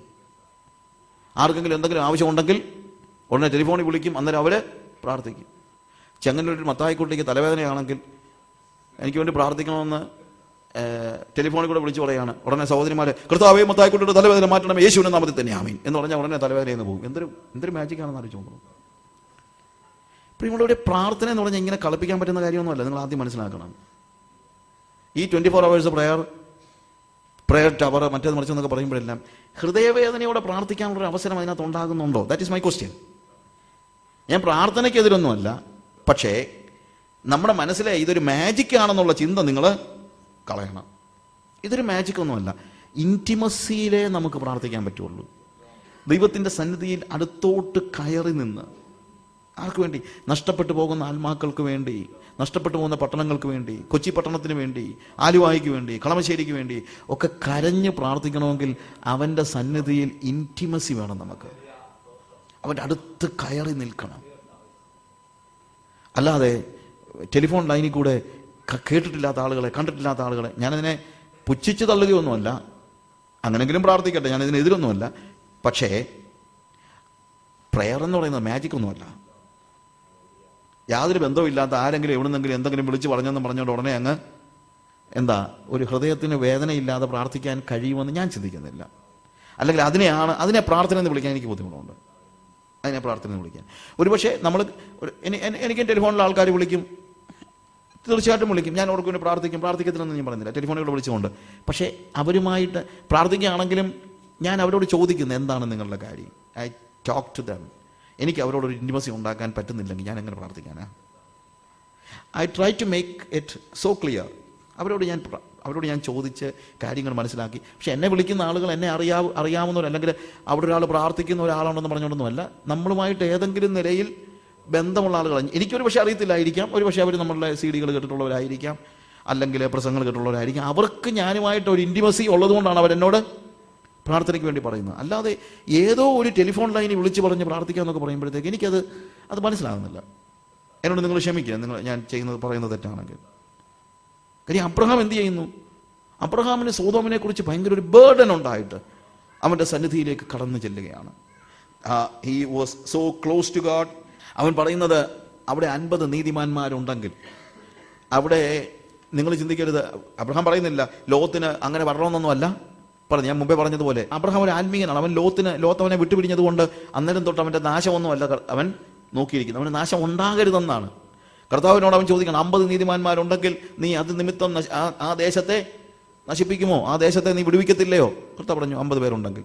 45 ഉള്ളെങ്കിലോ? 45 എന്ന് ചോദിക്കാൻ വേണ്ടി അടുത്തത് എന്താ നമ്മൾ കാണുന്നതെന്ന് പറഞ്ഞാൽ 45 ചോദിക്കാൻ വേണ്ടി അവൻ ദൈവത്തിന്റെ സന്നിധിക്ക് നിൽക്കുന്നത് പേടിച്ച. Who am I to stand before you O Lord, I am just dust and ash. നിന്റെ സന്നിധിയിൽ നിൽക്കാൻ പൊടിയും വെണ്ണീറുമായ ഞാൻ തയ്യാറായല്ലോ. ഇന്റർസെഷൻ പോലും നമ്മൾ ദൈവസന്നിധിയിലേക്ക് ചെല്ലാൻ നമുക്ക് ശരിക്കും പറഞ്ഞു കഴിഞ്ഞാൽ നമ്മുടെ യോഗ്യതയുടെ അടിസ്ഥാനത്തിലൊന്നുമല്ല നമ്മൾ ദൈവസന്നിധിയിലേക്ക് ചെല്ലുന്നത്. അവൻ്റെ കൃപയുടെ നമ്മൾ പ്രാർത്ഥനയ്ക്കായിട്ട് അവൻ്റെ സന്നിധി ചെല്ലുമ്പോൾ വലിയ ഗമ കാണിച്ച് അവൻ്റെ അടുത്തേക്ക് ചെല്ലും. ചില ആളുകളിലേക്ക് പ്രാർത്ഥന, കർത്താവേ ഞാൻ പ്രാർത്ഥിക്കുകയാണ്, ഏതാണ്ട് ഔദാര്യം ചെയ്യുന്നത് പോലെ പ്രാർത്ഥിക്കുന്നൊക്കെ കേൾക്കുമ്പോൾ എനിക്ക് ഭയങ്കര സങ്കടം തോന്നുന്നു.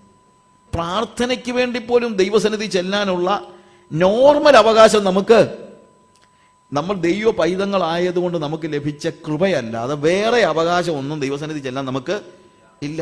അത് നിങ്ങൾ മനസ്സിലാക്കണം. അതുകൊണ്ട് ആ ദൈവകൃപയെക്കുറിച്ചുള്ള വലിയ ബോധ്യത്തോടു കൂടി വേണം പ്രാർത്ഥിക്കാൻ പോലും നമ്മൾ ദൈവസന്നിധിയിൽ ചെല്ലാൻ. ഭയത്തോടും വിറയലോടും കൂടെ അവൻ്റെ സന്നിധിയിൽ പൊടിയും വെണ്ണീറുമായ ഞാൻ നിന്റെ സന്നിധി നിൽക്കാൻ തയ്യാറായല്ലോ. എന്നോട് ക്ഷമിക്കണേ, ഞാൻ 50 എന്ന് പറഞ്ഞു, 50 നീതിമാന്മാർ ഇല്ലെങ്കിലോ? ഇവനൊരു പക്ഷേ ചിന്തിച്ചത് ലോത്ത് അങ്ങോട്ട് പോയിട്ടുണ്ടല്ലോ, അവൻ ഇത്രയും വർഷങ്ങൾ കൊണ്ട് ചിലപ്പോൾ 50 നീതിമാന്മാരെ ഉണ്ടാക്കി കാണും എന്ന് ചിന്തിച്ചാണ് 50 പേരുടെ ചോദിച്ചതെന്നാണ് എൻ്റെ ചിന്ത. പക്ഷെ പിന്നെ അവൻ ആലോചിച്ചു, ലോത്തല്ലേ പാർട്ടി, 50 ഉണ്ടാക്കാൻ പറ്റിയില്ലെങ്കിലോ, 45 ആയി പോയെങ്കിലോ? അങ്ങനെ പറഞ്ഞ് ഏറ്റവും ഒടുവിൽ 10 പേര്. 10 പേരുടെ കാര്യം പറഞ്ഞു കഴിഞ്ഞപ്പോൾ അബ്രഹാം ചിന്തിച്ചു, എന്താണെങ്കിലും ലോത്ത് ഇതിനിടയ്ക്ക് 10 പേരെങ്കിലും നേടിക്കാണും. അബ്രഹാം മടങ്ങിപ്പോകുന്നു, ദൈവം അവൻ്റെ വഴിക്ക് പോകുന്നു. പക്ഷെ നമുക്കറിയാം അവിടെ 10 പേരെ നേടുവാൻ തക്കവണ്ണം ലോത്തിന് കഴിഞ്ഞില്ല. ഇതിനകത്ത് മറ്റൊരു വലിയ സത്യം കൂടിയുണ്ട്. വഴക്കുണ്ടാക്കി ലോത്ത് പോയെങ്കിലും ലോത്തിനെ കുറിച്ച് പറയുന്നത് അവൻ വലഞ്ഞു പോയ നീതിമാനായ ലോത്ത്. നിങ്ങൾ വഴിതെറ്റി ഒരിടത്ത് ചെന്നാലും അവിടെയും 10 നീതിമാന്മാരെ ഉണ്ടാക്കാൻ ദൈവം നിങ്ങളെ വിടുന്നത് നിങ്ങൾ മറന്നു പോകരുത്.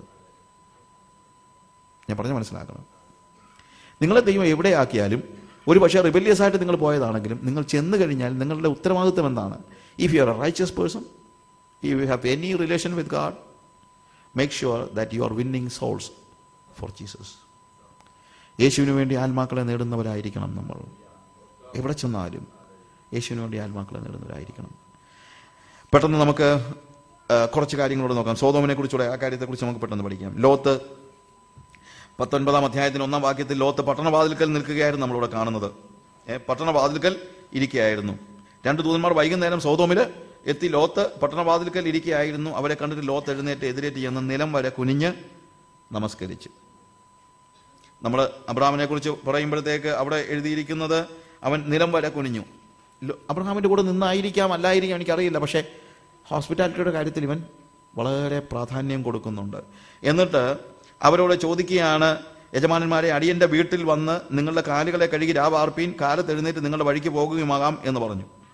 അല്ല, ഞങ്ങൾ വീതിയിൽ തന്നെ രാവാർക്കും എന്ന് അവർ പറഞ്ഞു. അവൻ അവരെ ഏറ്റവും നിർബന്ധിച്ചു. അപ്പോൾ അവന്റെ അടുക്കൽ തിരിഞ്ഞു ചെന്നു. ദൂതന്മാരോട് ഇവൻ ചെന്നിട്ട് പറയുന്നത് എന്താണ്? നിങ്ങൾ എൻ്റെ വീട്ടിൽ വന്ന് രാപാർക്കുക. അവർ പറഞ്ഞെന്താണ്? ഞങ്ങൾ വീതിയിൽ തന്നെ രാപാർക്കും. ശരിക്കും പട്ടണത്തിൻ്റെ ഒരു വലിയ പ്രത്യേകത എന്നാണെന്നറിയാമോ? ഭയങ്കര അഭിനയത്തിൻ്റെ ഒരു ലോകമാണ് പട്ടണം എന്ന് പറയുന്നത്. പകല് പട്ടണം കണ്ടാൽ വഴിയിൽ കിടന്നുറങ്ങിയാലും കുഴപ്പമില്ലെന്ന് നമുക്ക് തോന്നിപ്പോകും. ഞാൻ പറഞ്ഞാൽ മനസ്സിലാക്കണം. പകല് പട്ടണം കണ്ടാൽ വഴിയിൽ കിടന്നുറങ്ങിയാൽ പോലും കുഴപ്പമില്ല, സുരക്ഷിതമാണെന്ന് നമുക്ക് തോന്നിപ്പോകും. പക്ഷെ രാത്രി ആയി കഴിഞ്ഞാൽ വീട്ടിൽ പോലും കിടന്നുറങ്ങാൻ പറ്റത്തില്ല. ഇതാണ് ഗ്രാമവും പട്ടണവും തമ്മിലുള്ള വ്യത്യാസം. ഇന്നത്തെ ഗ്രാമവും പട്ടണവും എല്ലാം ഒന്ന് തന്നെയാണ്. നമുക്കിവിടെ ഗ്രാമവും പട്ടണമായിട്ടൊന്നും ഇവിടെ വലിയ വ്യത്യാസമൊന്നുമില്ല. പക്ഷെ ഞാൻ പറഞ്ഞത് ഗ്രാമത്തിൻ്റെ ആ സൗന്ദര്യം എന്ന് പറയുന്നതാണ്. പട്ടണത്തിൻ്റെ ഏറ്റവും വലിയ കാപട്യം എന്ന് പറയുന്നതാണ്. പട്ടണത്തിൻ്റെ കാപട്യം ഭയങ്കര അഭിനയമാണ്. പകൽ ഭയങ്കര അഭിനയമാണ്. എല്ലാം ഫ്രീ ആണെന്നാണ് നിങ്ങളുടെ ചിന്ത. പക്ഷേ ഗ്രാമത്തിലെല്ലാം പ്ലെയിനാണ്. പട്ടണത്തിൽ ഒരിക്കലും കാര്യങ്ങൾ പ്ലെയിൻ അല്ല. അപകടങ്ങൾ ഉണ്ട്. ലോത്ത് ദൂതന്മാരെ വിളിച്ചുകൊണ്ട് വീട്ടിൽ കൊണ്ടുപോയി വലിയ ഫീസ്റ്റ് ഒരുക്കുകയാണ്. 3-ാമത്തെ വാക്യം നമ്മൾ വായിക്കുമ്പോൾ, അപ്പോൾ വീട്ടിൽ ചെന്നു അവർക്ക് വിരുന്നൊരുക്കി, പുളിപ്പില്ലാത്ത അപ്പം ചുട്ടു, അവർ ഭക്ഷണം കഴിച്ചു. ഉറങ്ങാൻ തുടങ്ങുന്നതിന് മുമ്പ്, ഉറക്കത്തിന്റെ സമയത്ത്, അല്ലെങ്കിൽ ഉറങ്ങാൻ പോകുമ്പോഴത്തേക്ക് 4 മുതൽ 9 വരെയുള്ള വാക്യങ്ങൾ വായിക്കുമ്പോൾ പട്ടണത്തിന്റെ പ്രത്യേകത, അവ ഇരുട്ടിന്റെ സന്തതികളാണ്. സന്ധ്യ വരെ ഇവന് ഒരു പ്രശ്നവുമില്ല. സന്ധ്യ ആയി കഴിയുമ്പോൾ അവന്റെ സ്വഭാവം മാറി. ഇന്നത്തെ യുവതലമുറയുടെയും പ്രശ്നം ഇതാണ്. ഇരുട്ടിന്റെ സന്തതികളാണ് ഇന്ന് തലമുറകൾ. പുതിയ തലമുറയുടെ പ്രശ്നം ഇരുട്ടായി കഴിയുമ്പോഴത്തേക്ക് കാര്യം മാറിക്കഴിഞ്ഞു. നമ്മുടെ ഈ ഹോട്ടലുകളിലും മറ്റുള്ള സ്ഥലങ്ങളിലും എല്ലാം നിങ്ങളൊന്ന് ആലോചിച്ച് നോക്ക്, ചെന്ന് നോക്ക്. പാർട്ടികളും മറ്റുള്ള കാര്യങ്ങളും, നൈറ്റ് ക്ലബ്ബുകളും, എല്ലാ രീതിയിലും പകൽ അവരെ കാണുന്നത്. ഈ കൊച്ചു പിള്ളേർ നല്ല സുന്ദരന്മാരായി, കുഴപ്പമൊന്നും കാണിക്കാത്ത നല്ല അച്ചടക്കമുള്ള പിള്ളേരായി നടക്കുന്ന പിള്ളേർ, എക്സിക്യൂട്ടീവ് ജോലിയൊക്കെ ആണവന്മാർക്ക്, കാര്യമൊക്കെ ശരിയാണ്, നല്ല ഓഫീസിലൊക്കെ നല്ല മിടുക്കന്മാരാണ്. പക്ഷെ സന്ധ്യയായി കഴിഞ്ഞാൽ മാറി. രാത്രി ആകുമ്പോഴത്തേക്ക് ആള് മാറുന്നതാണ് നമ്മൾ കാണുന്നത്. അവിടെ രാത്രിയിൽ ഇവര് വന്നിട്ട് എന്താണ് ആവശ്യപ്പെടുന്നത്? അവര് 5-ാമത്തെ വാക്യത്തിൽ അവർ ലോത്തിനെ വിളിച്ചു, ഈ രാത്രി നിന്റെ അടുക്കൽ വന്ന പുരുഷന്മാർ എവിടെ? ഞങ്ങൾ അവരെ ഭോഗിക്കേണ്ടതിന് ഞങ്ങളുടെ അടുക്കൽ പുറത്ത് കൊണ്ടുപോവാ എന്ന് അവനോട് പറഞ്ഞു. നിങ്ങൾക്ക് ആ ഭാഗം മനസ്സിലാകുന്നുള്ളൂ. ലോത്ത് പറഞ്ഞു, ദയവ് ചെയ്ത് ഇങ്ങനെ ഒരു ദോഷം നിങ്ങൾ ചെയ്യരുത്. ഇവന്റെ നന്മ ഞാൻ കാണുന്ന അവിടെയാണ്. എനിക്ക് പുരുഷൻ തൊടാത്ത 2 കന്യകമാർ എൻ്റെ വീട്ടിലുണ്ട്. അവരെ ഞാൻ നിങ്ങളുടെ അടുക്കൽ കൊണ്ടുവരാം. പക്ഷെ എൻ്റെ അടുക്കൽ വന്ന എൻ്റെ അതിഥികളെ നിങ്ങൾ ഉപദ്രവിക്കരുത്. പുരുഷൻ തൊടാത്ത 2 കന്യകമാർ. പക്ഷേ ഇവർ പറയുന്നു, ഞങ്ങൾക്ക് അവരെ വേണ്ട, ഞങ്ങൾക്ക് ഈ പുരുഷന്മാരെ മതി. ഒരു പെർവേർട്ടഡ് ജനത ഈ കാലയളവിലെ ഒരു വലിയ പ്രോബ്ലമാണ്. നിങ്ങൾക്കറിയാമല്ലോ, ഞാനത് എക്സ്പ്ലെയിൻ ചെയ്യേണ്ട കാര്യമില്ല. പെർവേർഷൻ്റെ അങ്ങേ അറ്റത്തിലേക്ക്, even in sexual relationship, perverted relationship. നമ്മൾ ലൂക്കോസിന്റെ സുവിശേഷം 17-ാം അധ്യായത്തിന്റെ 26 മുതലുള്ള വാക്യങ്ങൾ വായിക്കുമ്പോൾ, നോഹയുടെ കാലം പോലെയും ലോത്തിന്റെ കാലം പോലെയുമാണ് അന്ത്യകാലം എന്ന് പറയുന്നു. ശരിക്കും നമ്മുടെ മുമ്പിൽ വരച്ച് കാണിച്ചിരിക്കുകയാണ് നോഹയുടെയും ലോത്തിൻ്റെയും കാലം.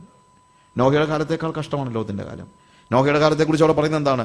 അവർ തിന്നും കുടിച്ചും വിവാഹം കഴിച്ചും വിവാഹത്തിന് കൊടുത്തും പോകുന്നു. അവർക്ക് ആകെപ്പാടെ ചില്ലറ കാര്യങ്ങളേ ഉള്ളൂ. തിന്നുക, കുടിക്കുക, വിവാഹം കഴിക്കുക, വിവാഹത്തിന് കൊടുക്കുക. പക്ഷേ ലോകത്തിൻ്റെ കാലം വന്നപ്പോൾ അവർ വിറ്റും നട്ടും, നോക്ക്, അവർ വിറ്റും നട്ടും വിൽക്കുക, വാങ്ങുക, കൊടുക്കുക, അത്രേ ഉള്ളവർക്ക്. വിവാഹം പോലും അവർക്ക് വേണ്ട. ഇന്നത്തെ തലമുറയുടെ ഒരു വലിയ പ്രശ്നമാണ്. They don't care about even married life, family life. ഈ കഴിഞ്ഞ ദിവസം ഞാനൊരു സർവേയിൽ വായിച്ചപ്പോഴത്തേക്ക് 46% of the young people says, അവർ പറയുന്നത് എന്തറിയാമോ? Why we should get married. 46% യുവാക്കൾ പറയാണ് കല്യാണം കഴിച്ചില്ലെങ്കിൽ ഒന്നും സംഭവിക്കാനില്ലെന്ന്. വിവാഹം എന്ന് പറയുന്ന സങ്കല്പം പോലും ഇന്നില്ല. പുരുഷൻ തൊടാത്ത കന്യകമാരെ മുന്നിലിറക്കി കൊടുത്തിട്ട് ഞങ്ങൾക്ക് ഇവരെ വേണ്ട, ഞങ്ങൾക്ക് ആരെ മതി? നിന്റെ അടുക്കൽ വന്ന പുരുഷന്മാരെ മതി എന്ന് പറയാണ്. പണം നോക്കി പട്ടണത്തിലേക്ക് കയറി പോകുമ്പോൾ ഇതൊന്നും നമ്മൾ അന്വേഷിക്കുന്നില്ല. സോദോമിൽ കനാനിൽ നിന്ന് കൂടാരം മാറ്റി മാറ്റി അടിച്ച് ഒരു സിറ്റിയിൽ നിന്ന് മറ്റൊരു സിറ്റിയിലേക്ക് കൂടുമാറി പോകുമ്പോൾ ഓർത്തോണം മക്കളുടെ കാര്യത്തിൽ എന്തൊക്കെയാണ് സംഭവിക്കുന്നത്, എങ്ങനെയുള്ളൊരു തലമുറയാണതെന്നുള്ളത് നിങ്ങൾ ഓർക്കണം, അത് നിങ്ങൾ മറന്നു പോകരുത്. ഒരു അമേരിക്കക്കാരി സ്ത്രീ, അവരുടെ ഒരു കൺസേൺ അവരെഴുതിയത് ഞാൻ വായിച്ച് ഞെട്ടിപ്പോയി. അവർ പറഞ്ഞത്, എൻ്റെ ഗ്രാൻഡ് ഫാദറാണ് അമേരിക്കയിൽ വന്നത്. ഈ സ്ത്രീ പറഞ്ഞത്, എൻ്റെ വല്യപ്പച്ചനാണ് ആദ്യമായിട്ട് അമേരിക്കയിൽ വന്നത്. എൻ്റെ അപ്പനുമൊക്കെ അമേരിക്കയിൽ ജനിച്ചതാണ്. എൻ്റെ വല്യപ്പച്ചൻ്റെ ഏറ്റവും വലിയ പേടി എന്താണെന്നറിയാമോ? ഇവൻ ഏതെങ്കിലും മദാമ്മയെ ഒരു ദിവസം വീട്ടിൽ കൊണ്ടുവന്നിട്ട്, ഡാഡി ഒന്ന് നോക്കിക്കേ, ഇവളെയാണ് ഞാൻ കെട്ടാൻ പോകുന്നത് എന്ന് പറയുമോ എന്നുള്ള പേടിയായിരുന്നു. ഒരു സാഹിബിനെ കൊണ്ടുവന്ന് കഴിഞ്ഞിട്ട് എന്ത് പറയും?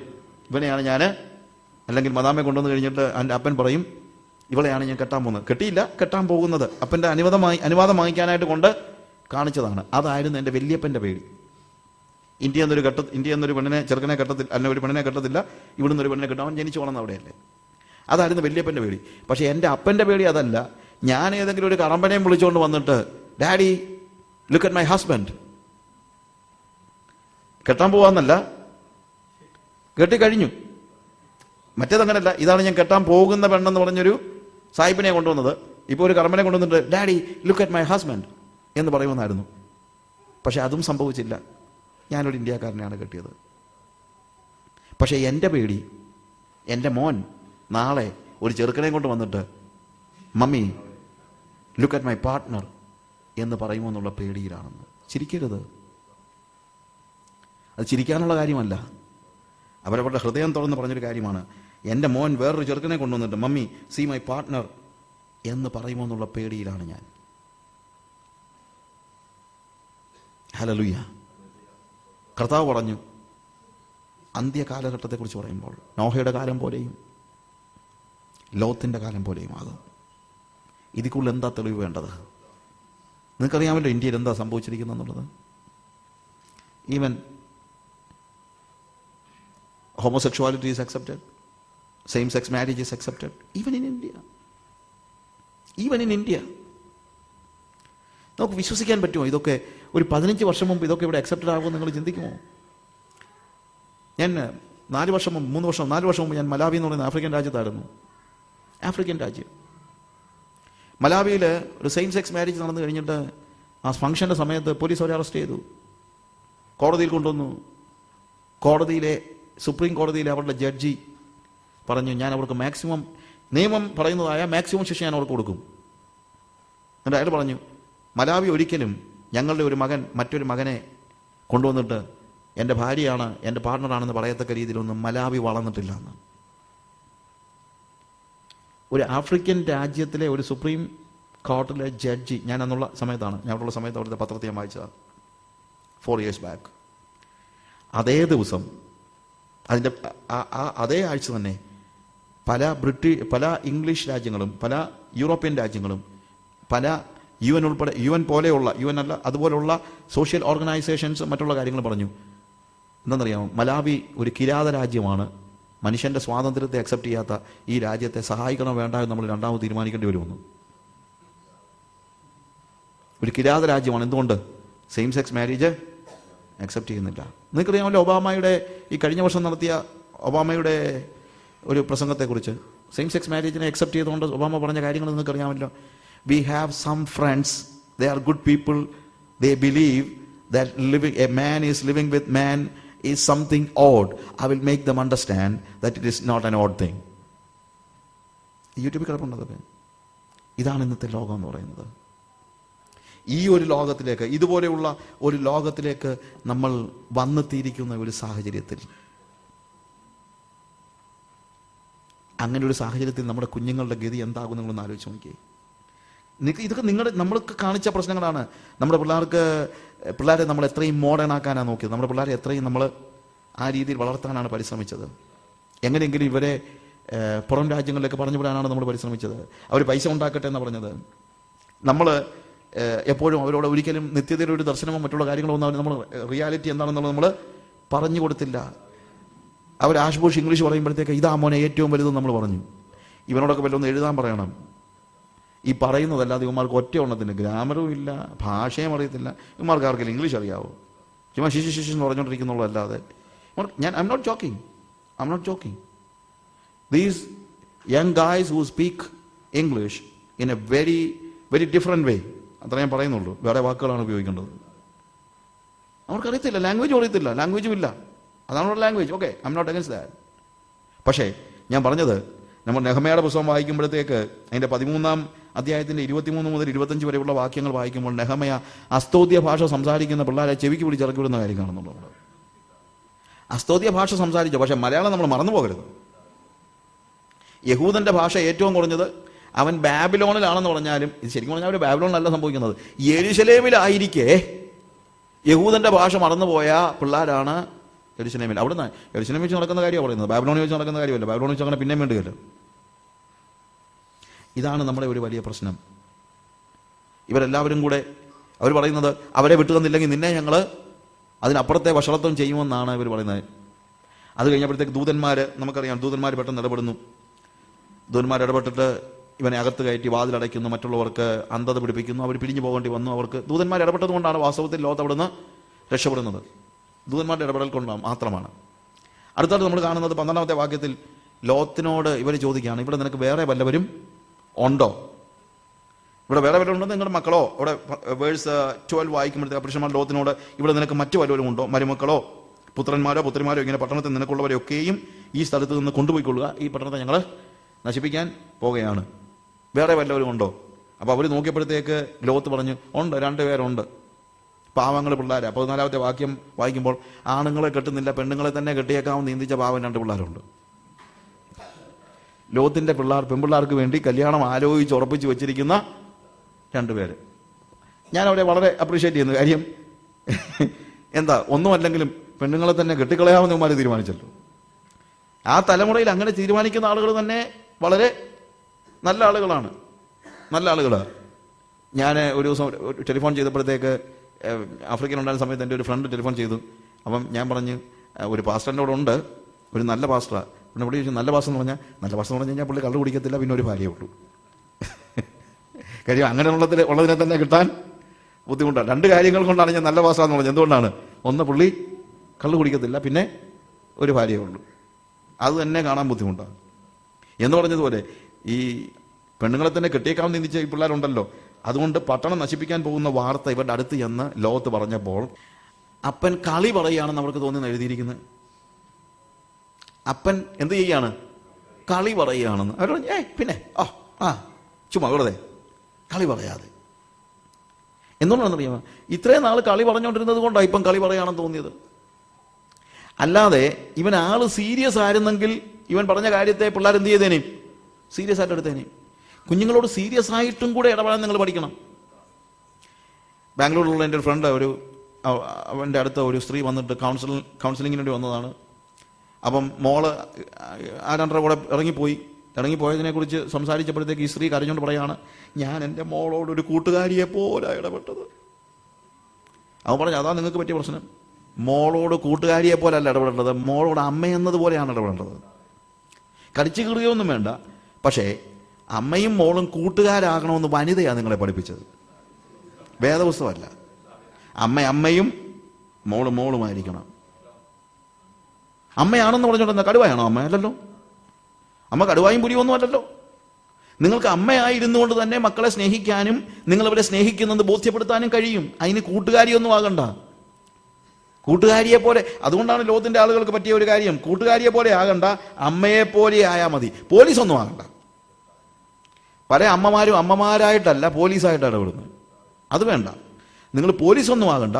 പക്ഷെ നിങ്ങൾ അമ്മയായിരിക്കണം, മകളായിരിക്കണം, അപ്പനായിരിക്കണം, മകനായിരിക്കണം. സീരിയസ്നെസ് നഷ്ടപ്പെടുമ്പോൾ ഉണ്ടാകുന്ന കാര്യമാണ്. നമ്മൾ 19-ാം അധ്യായത്തിന്റെ 15 മുതലുള്ള വാക്യങ്ങൾ വായിക്കുമ്പോഴത്തേക്ക് രക്ഷപ്പെടാനായിട്ട് ദൂതന്മാരവരെ സഹായിക്കുകയാണ്. അല്ലാതെ എനിക്ക് ഭയങ്കരമായിട്ട് സങ്കടം തോന്നുന്നൊരു കാര്യമുണ്ട്. 15-ാമത്തെ വാക്യം നമ്മൾ വായിക്കുമ്പോൾ അവിടെ എഴുതിയിരിക്കുന്നത്, ഉഷസായപ്പോൾ ദൂതന്മാർ ലോത്തിനെ ബന്ധപ്പെടുത്തി. രക്ഷപ്പെടണമെന്ന് ഇപ്പോഴും അവനില്ല.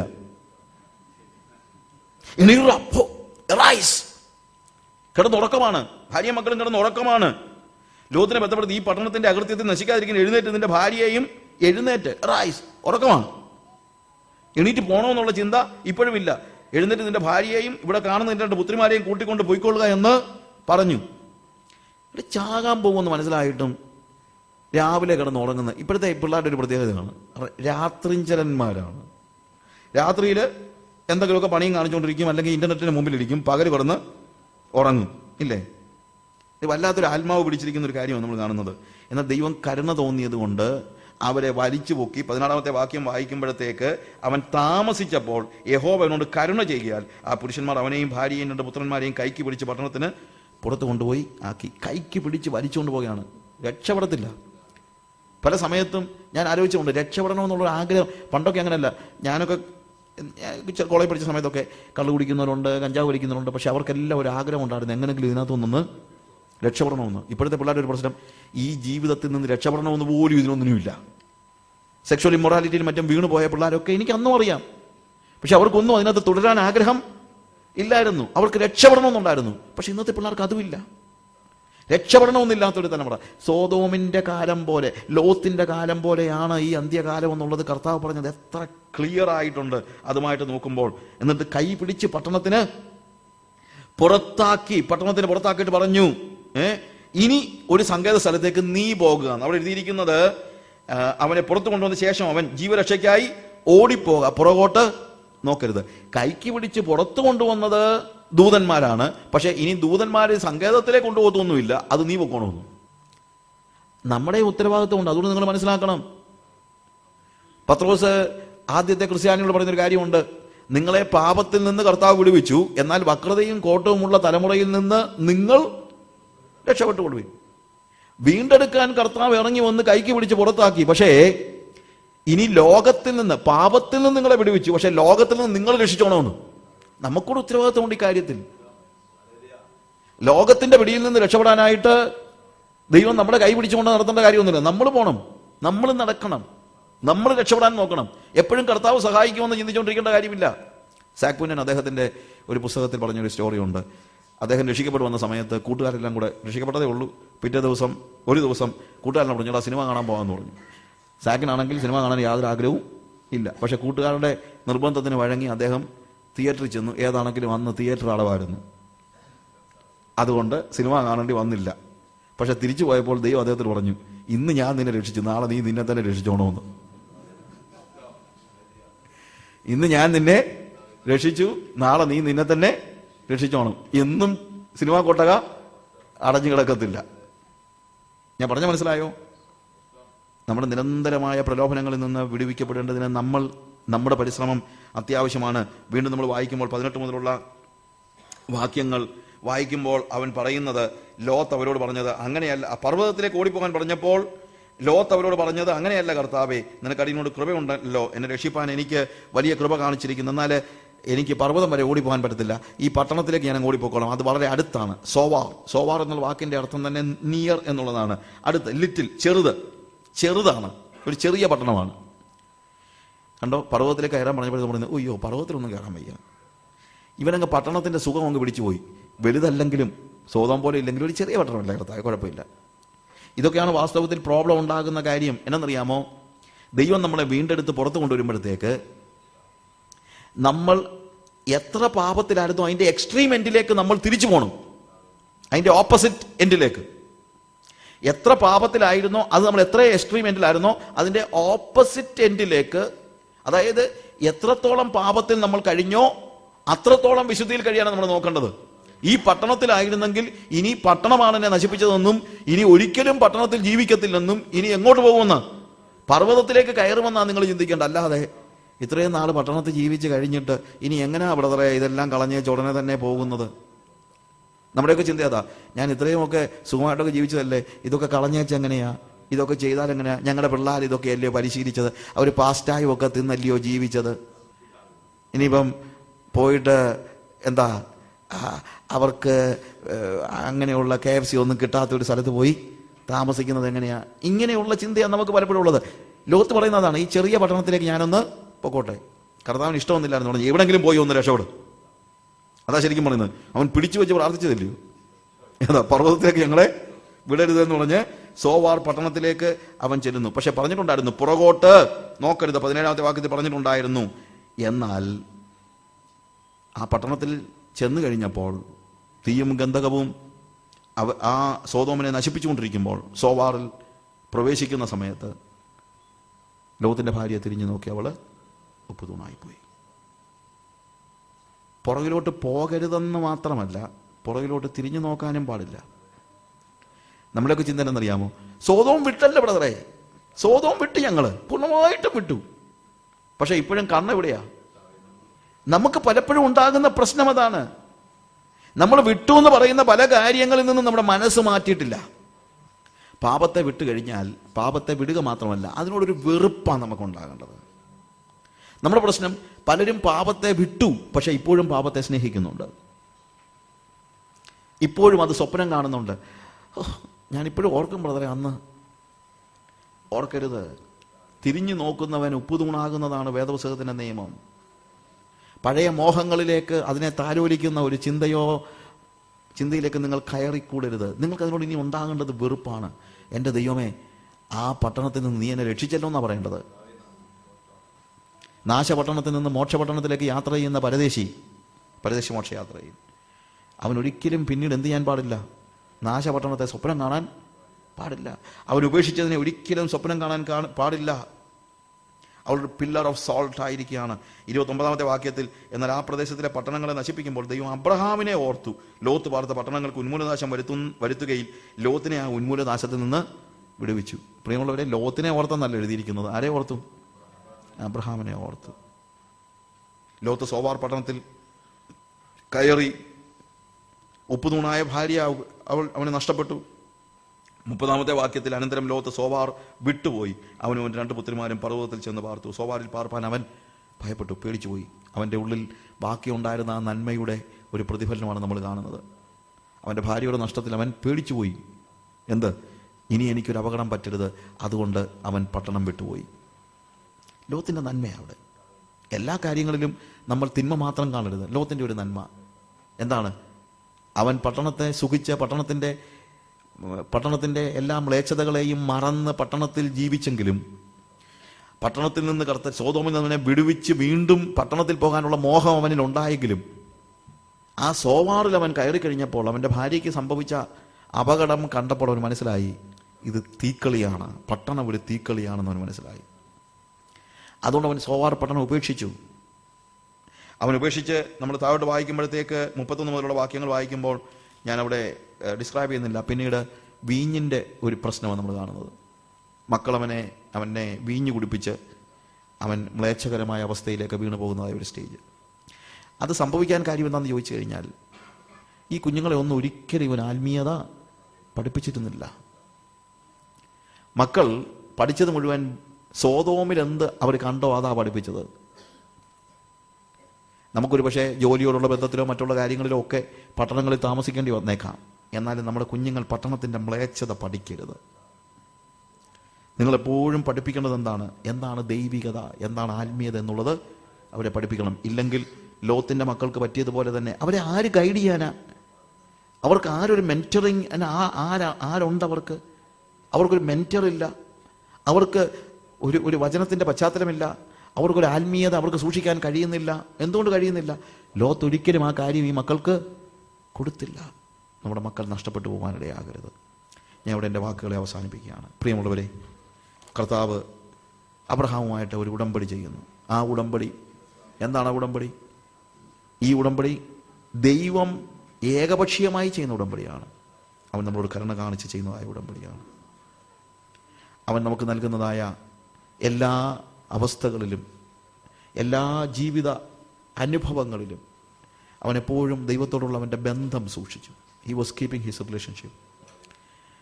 അതിലുപരിയായിട്ട് നമ്മൾ മനസ്സിലാക്കണം, അവൻ്റെ ജീവിതത്തിൽ ഏറ്റവും വലിയ, അവനെ സന്തോഷിപ്പിക്കുന്ന, തുള്ളിച്ചാടിക്കേണ്ട ഒരു വാർത്ത ദൈവം അവന് കൊടുക്കുകയാണ്, അവൻ്റെ മകൻ്റെ വാർത്ത. പക്ഷേ അതിനേക്കാളും ഉപരിയായിട്ട് അവൻ്റെ മനസ്സിൽ നഷ്ടപ്പെട്ടു പോകുന്ന സോദോമിനെ കുറിച്ചുള്ള ചിന്തയായിരുന്നു. ബാക്കി എല്ലാ കാര്യങ്ങളും നിങ്ങൾ ഓർക്കുമ്പോൾ ഈ ഒരു കാര്യം ഞാൻ സ്പെസിഫിക് ആയിട്ട് പറയട്ടെ. നമുക്ക് കണ്ണുകളെ അടയ്ക്കാം ഒരു നിമിഷം. നമ്മുടെ ജീവിതത്തിൽ ദൈവം എത്ര നന്മകൾ ചെയ്യുന്നു, വെരി ഗുഡ്.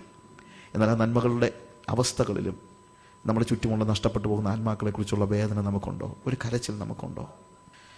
ഹല്ലേലൂയ. കർത്താവേ, നീ ഞങ്ങളുടെ ജീവിതത്തിൽ നൽകുന്ന വാഗ്ദത്തങ്ങൾ അത് നിൻ്റെ വകയാണ്. നിനക്ക് ഇഷ്ടമുള്ളപ്പോൾ അത് നിർവഹിക്കുക, നിൻ്റെ സമയത്ത് നിർവഹിക്കുക. നീ ഞങ്ങൾക്ക് നൽകുന്ന വാഗ്ദത്തങ്ങൾ കൈകാര്യം ചെയ്യുവാനുള്ള മെച്യൂരിറ്റി നീ ഞങ്ങൾക്ക് നൽകണമേ. അതിനുശേഷമേ നീ അത് നൽകൂ എന്ന് ഞങ്ങൾക്കറിയാം. പക്ഷെ അതിനുവേണ്ടി കാത്തിരിക്കാൻ ഞങ്ങളെ പഠിപ്പിക്കണമേ. എന്നാൽ കർത്താവെ, വാഗ്ദത്തങ്ങൾക്കും അപ്പുറത്ത് നഷ്ടപ്പെട്ടു പോകുന്ന ആത്മാക്കളെക്കുറിച്ചുള്ള ഭാരം ഞങ്ങൾക്ക് നൽകണമേ. നിന്റെ സന്നിധിയിൽ അടുത്ത് വന്ന് ചേർന്ന് നിന്നുകൊണ്ട് നഷ്ടപ്പെട്ടു പോകുന്ന ലോകത്തിന് വേണ്ടി മധ്യസ്ഥത അണയ്ക്കുവാൻ തക്കൊണ്ട് ഞങ്ങളെ പഠിപ്പിക്കണമേ കർത്താവേ. നശിക്കുന്ന ആത്മാക്കളെ കുറിച്ചുള്ള ഒരു പിടച്ചിൽ ഞങ്ങളുടെ ജീവിതത്തിൽ നൽകണമേ. സോദോമിൻ്റെ എല്ലാ അവസ്ഥകളോടും എതിർത്ത് നിൽക്കുവാൻ ഞങ്ങളെ പഠിപ്പിക്കണമേ. ഹല്ലേലൂയ. അധാർമികതയുടെ ആഴക്കയത്തിൽ കൂപ്പുകുത്തിയിരിക്കുന്ന ഈ പുതിയ തലമുറയിൽ അവരെക്കുറിച്ചുള്ള വേദനയോടെ, അവരെ വീണ്ടെടുക്കുവാനുള്ള മോഹത്തോടെ, ആഗ്രഹത്തോടെ ജീവിക്കാൻ ഞങ്ങളെ പഠിപ്പിക്കണമേ കർത്താവേ. ഞങ്ങളത് ചെന്ന് പറയുമ്പോൾ അവർക്ക് കളി പറയുന്നത് പോലെ തോന്നുന്നു എന്ന് പറയാൻ ഇടയാക്കരുത് കർത്താവേ. കാര്യങ്ങളെ സീരിയസ് ആയിട്ട് കാണാനും അനുസരിക്കാനും ഞങ്ങളെയും ഞങ്ങളുടെ കുഞ്ഞുങ്ങളെയും ഞങ്ങളുടെ ബന്ധുക്കളെയും നീ പഠിപ്പിക്കണമേ കർത്താവേ. കർത്താവേ, സോദോം വിട്ടുപോയാലും വീണ്ടും സോദോമിലേക്ക് മടങ്ങി മനസ്സുകൊണ്ട് മടങ്ങിപ്പോയ ലോത്തിൻ്റെ ഭാര്യയെ പോലെയല്ല, ഞങ്ങൾക്ക് വേണ്ടി ഒരുക്കിയിരിക്കുന്ന ആ മോക്ഷപട്ടണത്തിലേക്ക് മാത്രം കണ്ണുകൾ അയച്ചുകൊണ്ട് അതിലേക്ക് മുന്നേറുന്ന ഒരനുഭവം ഞങ്ങൾക്ക് നൽകണമേ. അവിടുത്തെ കൃപകൾക്കായി സ്തോത്രം. യേശുവിന്റെ നാമത്തിൽ തന്നെ ആമേൻ.